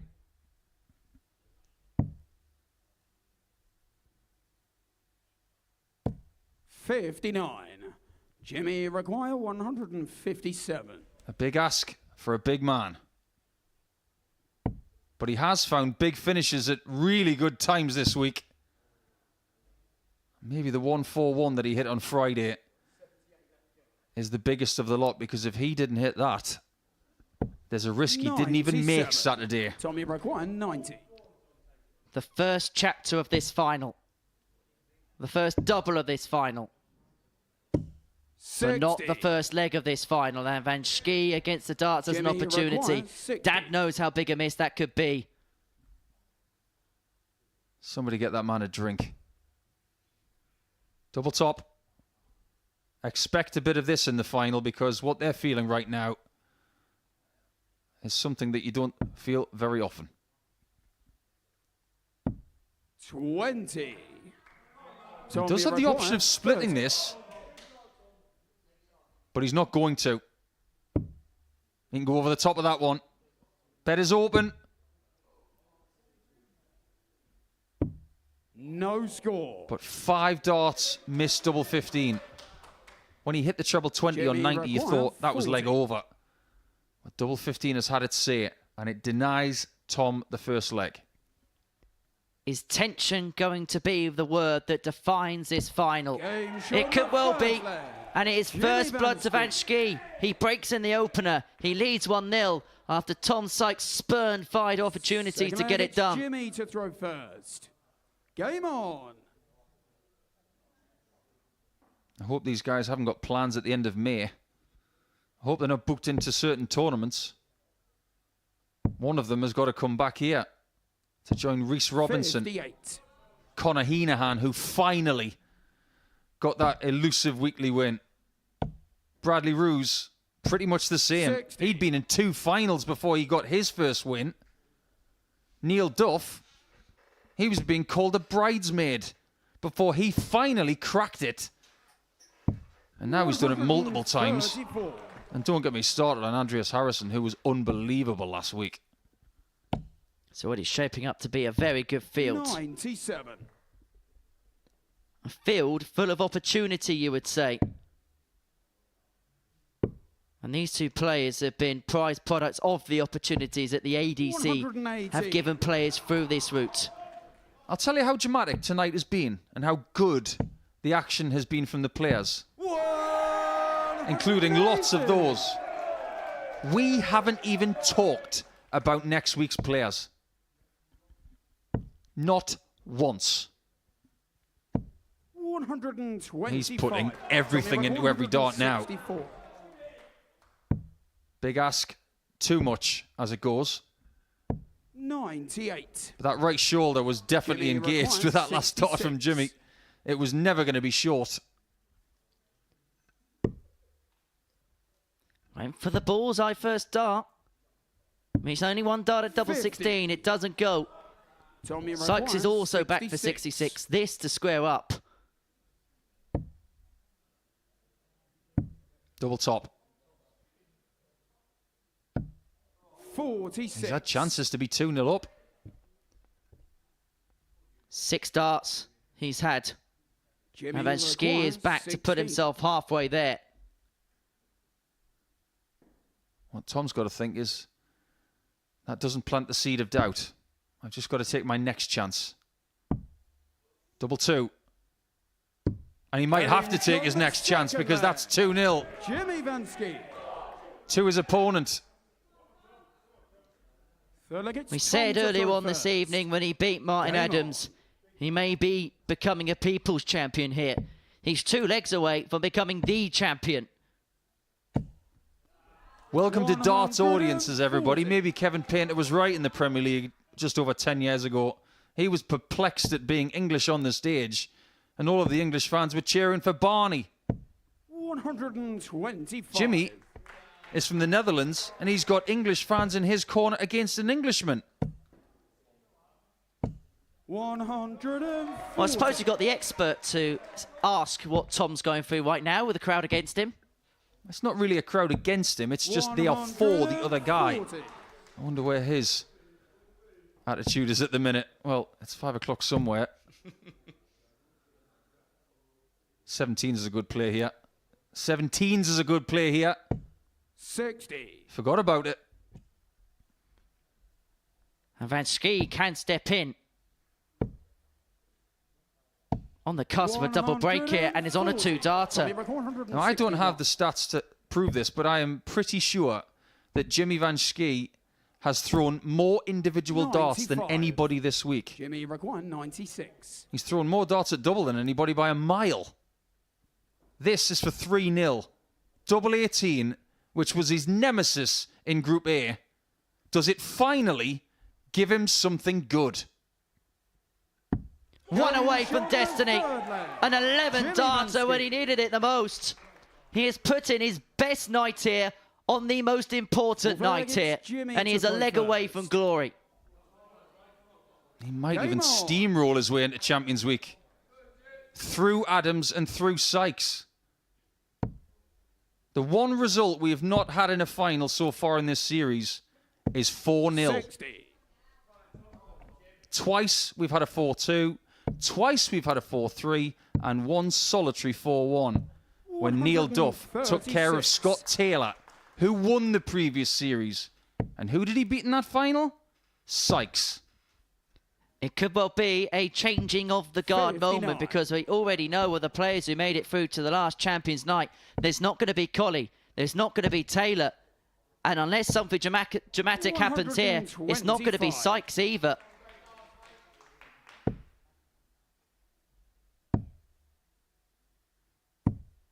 But it would be something if Sykes was able to get back to 3-3. You wouldn't put it past this week. 80. On the bright side, you've still got a huge lead, Tom. Don't dwell on that dot on the floor. He is going to get a couple of cracks. There must have been a little part of the back of the mind of Tom Sykes that's thinking, Jimmy's going to hit a max here. He's kept close enough order, but this would be huge. Just to get him ticking in the final, but he is going to come back for 60. 6 darts at double, and he has hit none of them. 56. But if he doesn't hit this, he does run the risk of being beaten. He's not beaten yet. Tom Sykes. And this final is just beginning to come up to the boil somewhat. Fifth leg, it's Tom Sykes is hoping it's not too little too late. The sportsmanship and the spirit of these players this week, all 12 of them, have brought everything they've got. And even in this final, they are still saying well done. 95. A credit to this Modus Super Series are all 12 players. Do you remember at the walk-ons about 10 minutes ago, you couldn't hear yourself think? And now this audience is absolutely captivated by a captivating final. Jimmy is playing in his 29th game of 501 this week. How many people can say they've played 30 games in a week? 120. I'm not sure there's any, because he was in the 9-dart shootout, of course. I'm classifying that as a game. Tom Sykes is playing in his 27th. 134. And Jimmy's got issues here because Sykes has really gone through the gears. Double 16 doesn't go, but the averages have inflamed in his favour as Jimmy has just kept around his equilibrium. Get this hit. The next leg 92. is Jimmy's throw. There we go. Now we've got a final. Slightly less stress from senior Sykes. Sixth leg, it's Jimmy to throw first. He wants more. Maybe we need an extension on this place if Jimmy's in the building. Jimmy wants to bring the noise, and he wants to bring it home now. He has the darts to seal his place into Champions Week. And what a start! The perfect start! They're enjoying this game. It's a shame it's only best of 7. 60. That 180 might be the first nail in the coffin. We have had everything this week, bar a 9-darter. 100. What has Tom got left? He's trebleless for the first 6. That might be that, if Jimmy's got anything to do with it. Who thought this was possible on Monday morning? Who thought this was possible on Friday afternoon? Van Schie now on the cusp of a Champions Week place. Double 12. Game, shot out the match, and the Week 6 Modus Super Series champion, Jimmy Van Schie. Week 6, the best week that the Modus Super Series has ever seen, because of the drama, belongs to the tallest man in the building. He's got fans, he's got brilliant darts, he's got guts, and he's got his first weekly win in his very first Saturday. Tom Sykes, what a warrior he has been all week. A credit to this project. but Jimmy Van Schie has just shown that he's got levels, and I'm not talking about his height. 96.14, one of his best performances of the week. And if you look at what he did tonight, he brought his best darts when it was knockout darts, and indeed when it was shootout time. 40% on the doubles in that one. Did Tom Sykes pay the price for those missed darts at double 15 in the first leg? We'll never know. But 92-96 for him in what is one of the best finals we've seen in this series. I think it's time that we get a word from Henry Deacon, who's hot-footed it to the stage, and he's got the Week 6 champion with him, Jimmy Van Schie. Jimmy, I think you made a few friends tonight, haven't you? I think so too. The crowd was amazing. I'm so glad to be I'm the only Dutch guy here, and the crowd just was amazing. Just they backed me the whole way, man. Come on. Look at this, man. Thank you. Really, thank you. I mean, it's been quite the night for you. Let's just talk about that final against Tom. From your perspective, Tom comes back at you, but in that last leg, you hold your nerve, because if it goes 3-3, it could have been a completely different game for yourself. Definitely. I was so glad to throw this 12th dart for the match. Oh my God. He didn't turn up on the leg that I won, but to be fair, he's a phenomenal player. I begged him to get to finals night. He did, and to be playing him in the final was just superb. And yeah, I'm glad to get over the line with this one, really. You've done pretty much everything this week, Yeah. because early on tonight you played in the 9-dart shootout. Yeah. What on earth is that like to play in? Mate, to be honest, everything what happens to me in life, it never goes easy. And just this proves it again, you know. In a 9-dart shootout with Parry and Pilgrim, oh man. And to get through this one, just give me a confidence boost to get through as first, and then just to do this, to beat the legend Martin Adams. Mate, I'm over the moon. Really. I'm over the moon. Really. I'll be honest, I didn't actually hear half of what you just said there. The crowd have been that good. But in terms of this year, you've won the Romanian Classic in the WDM. Yes. You won 3 ADC titles to get here and win yourself 3 appearances here. In terms of what you've done in such a short space of time, and it has been a lot, where does this compare? Mate, I just want to get this going, and yeah, for me now, this is massive, really massive. How you guys say this? It's fucking massive! Come on! Wow! Apologies. Sorry. For any foul language. It's really massive! Apologies. Come on! Well, I'll tell you what we will do, Jimmy. That's right, it's absolutely fine. Right, I'll tell you what we do. Yes. I'm going to take this mic off of you, because that trophy's yours, and it's your chance to lift it. Ladies and gentlemen, your champion is Jimmy Van Schie!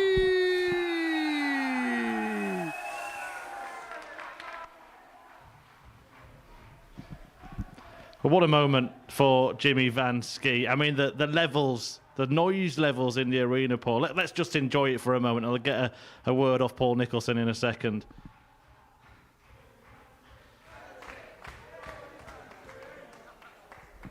Yeah, Paul, remarkable stuff. Jimmy Van Schie. I mean, he was conducting the crowd all night. That is what you want to see, isn't it? Somebody coming, living their dream and enjoying every second of it.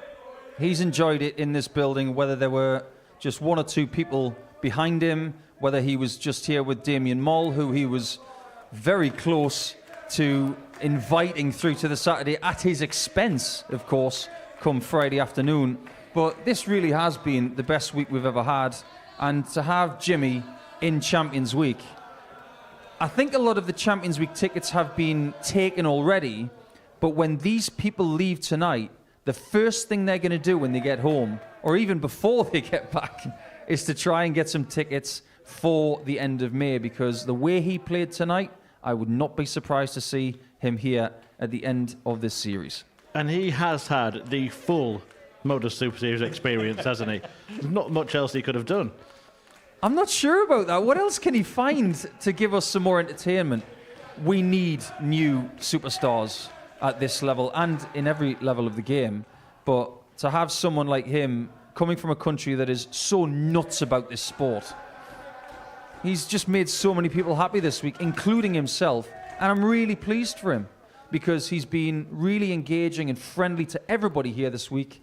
Everybody loves him, including the people in the practice room, but now they've got to watch him to see what he can do at the end of the series. What a year it could be for Jimmy. Who could have envisaged this being the ending of a week which saw him not even finish in the top 3 of Group A earlier this week? Not me. I had to be honest. Before the start of the night, I thought Jimmy would be the first person eliminated in the group. I can say that hand on heart because of the numbers, but numbers are just a guide. When you come into Saturday night, it's completely different to group stage stuff where there's nobody here. I think we might have found Jimmy's strength when he's got his 4th dart in the crowd and he's got a bit of jeopardy in knockout darts. He plays better. Speaking of the 4th dart, you can see him interacting with the crowd here. He actually threw that 4th dart before he threw the other 3 at one point in that final because he conducted the crowd and then hit a 180. I do get the feeling that he's hungry for more, and when he's had experiences like this, he'll want to be here on Champions Night to have a packed crowd singing his name. He's popular and he's got the right amount of syllables in his name to be part of a song that everybody knows. I just wonder what's ahead of him. Just want to talk about the rest of the night. So let's show you what happened. These are the results from this evening, and the final was won against Tom Sykes, who before that had looked pretty convincing, hadn't he? Just a word on him, because it's 3 finals now, including a Champions Week. He's not going to be at Champions Week this time around, but he's certainly made a name for himself, hasn't he? Oh, there's going to be a lot of people out there thinking that he's been in 3 finals and he's lost 2 of them. Do you know how hard it is to make 3 finals in the space of a few months? I think Tom Sykes is here to stay. He's still learning about himself, but when you fail, which he has tonight, he's not won, he will learn more about himself by failing than he did by succeeding. And the fact that he's here with his family, they should be very, very proud of him. And should Yorkshire be? Absolutely. Should England be? Absolutely.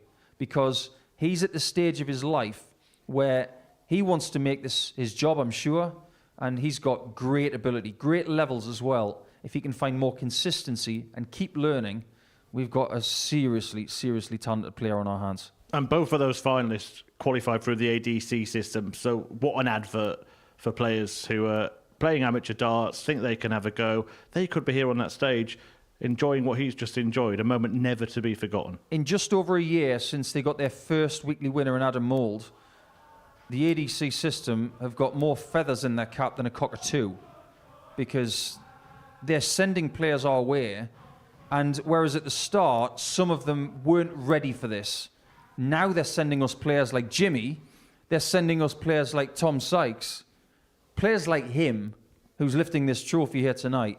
He's ready to do more than this now, and he wants more of it, and he's going to get it. Yeah, that could be you. Head to the Amateur Darts Circuit website, follow them on social media, book yourself a chance to play here at the Modus Super Series, and who knows. Right, it doesn't end here. It feels like it should. It feels like we should just pack up, but we have been making stars here at the Modus Super Series, and there might be another one unearthed here next week.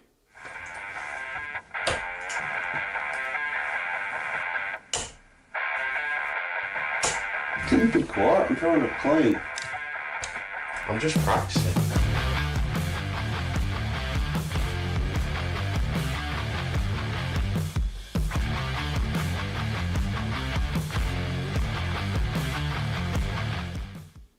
Yeah, Mason Whitlock, the son of Paul Nicholson's former World Cup teammate Simon Whitlock, is going to be on that stage. And what a week he's dropped into. We've got Conan White, a former series champion, Robert Thornton, an absolute legend, still waiting for that first weekly win, and Colin Osborne, who's played as many games as anybody on that stage. A superb Group A. Obviously, when Conan's involved, I'm going to be tuning in. Absolutely. I'm such a big fan of his.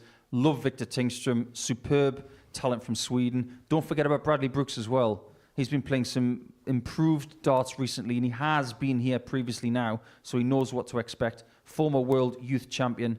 That week has got a lot to live up to, but end of week 6, it's half time. The next half, if it's as good as the first half, what a 6 weeks we've got coming up. And how well is that Champions Week shaping up? Some of the players we've got. I mean, can you imagine Reece Robinson going up against Jimmy Van Schie on that stage on a finals night? Yeah, I'd like that a lot. Bradley Roos has got some company from the Netherlands now, and Neil Duff is probably thinking, oh my word, what am I in for when I come back at the end of May? It's going to be brilliant. It's been brilliant tonight, hasn't it? You're in an unenviable position here. How do you sum up tonight? How do you sum up this week? It's very hard to do so, and I suppose it's our job to try and put it into words, but it might take a couple of days to figure out just how great this week has been. I could spend 3 or 4 days looking at the 170 checkouts, the 150 from Tom Sykes tonight, the amount of maximums that we saw at brilliant moments. I'm going to rewatch that 9 darter really quickly. I want to see what that was all about from a different perspective. But there are people leaving this building tonight thinking, who can I tell about this?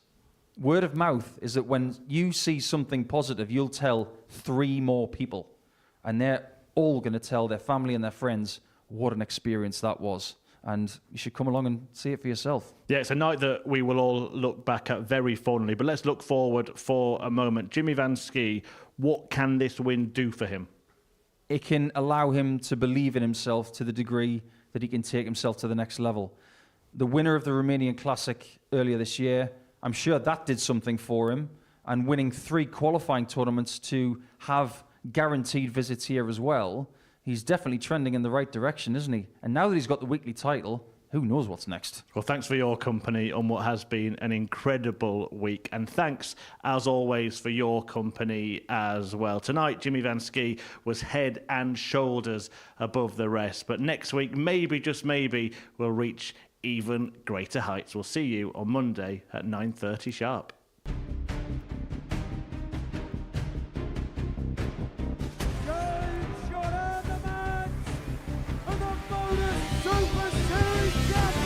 For 129, that is absolutely spectacular from Colin Osborne. Remarkable from Robert Thornton. Game shot in the first leg. What a leg that is. 12 darter. The only unbeaten player. Game shot in the second leg. This is really territory. Does he want to go for the double 19? Of course he did. To get more relaxed. Oh boy. Double 18 for a monstrous 147. Bradley Brooks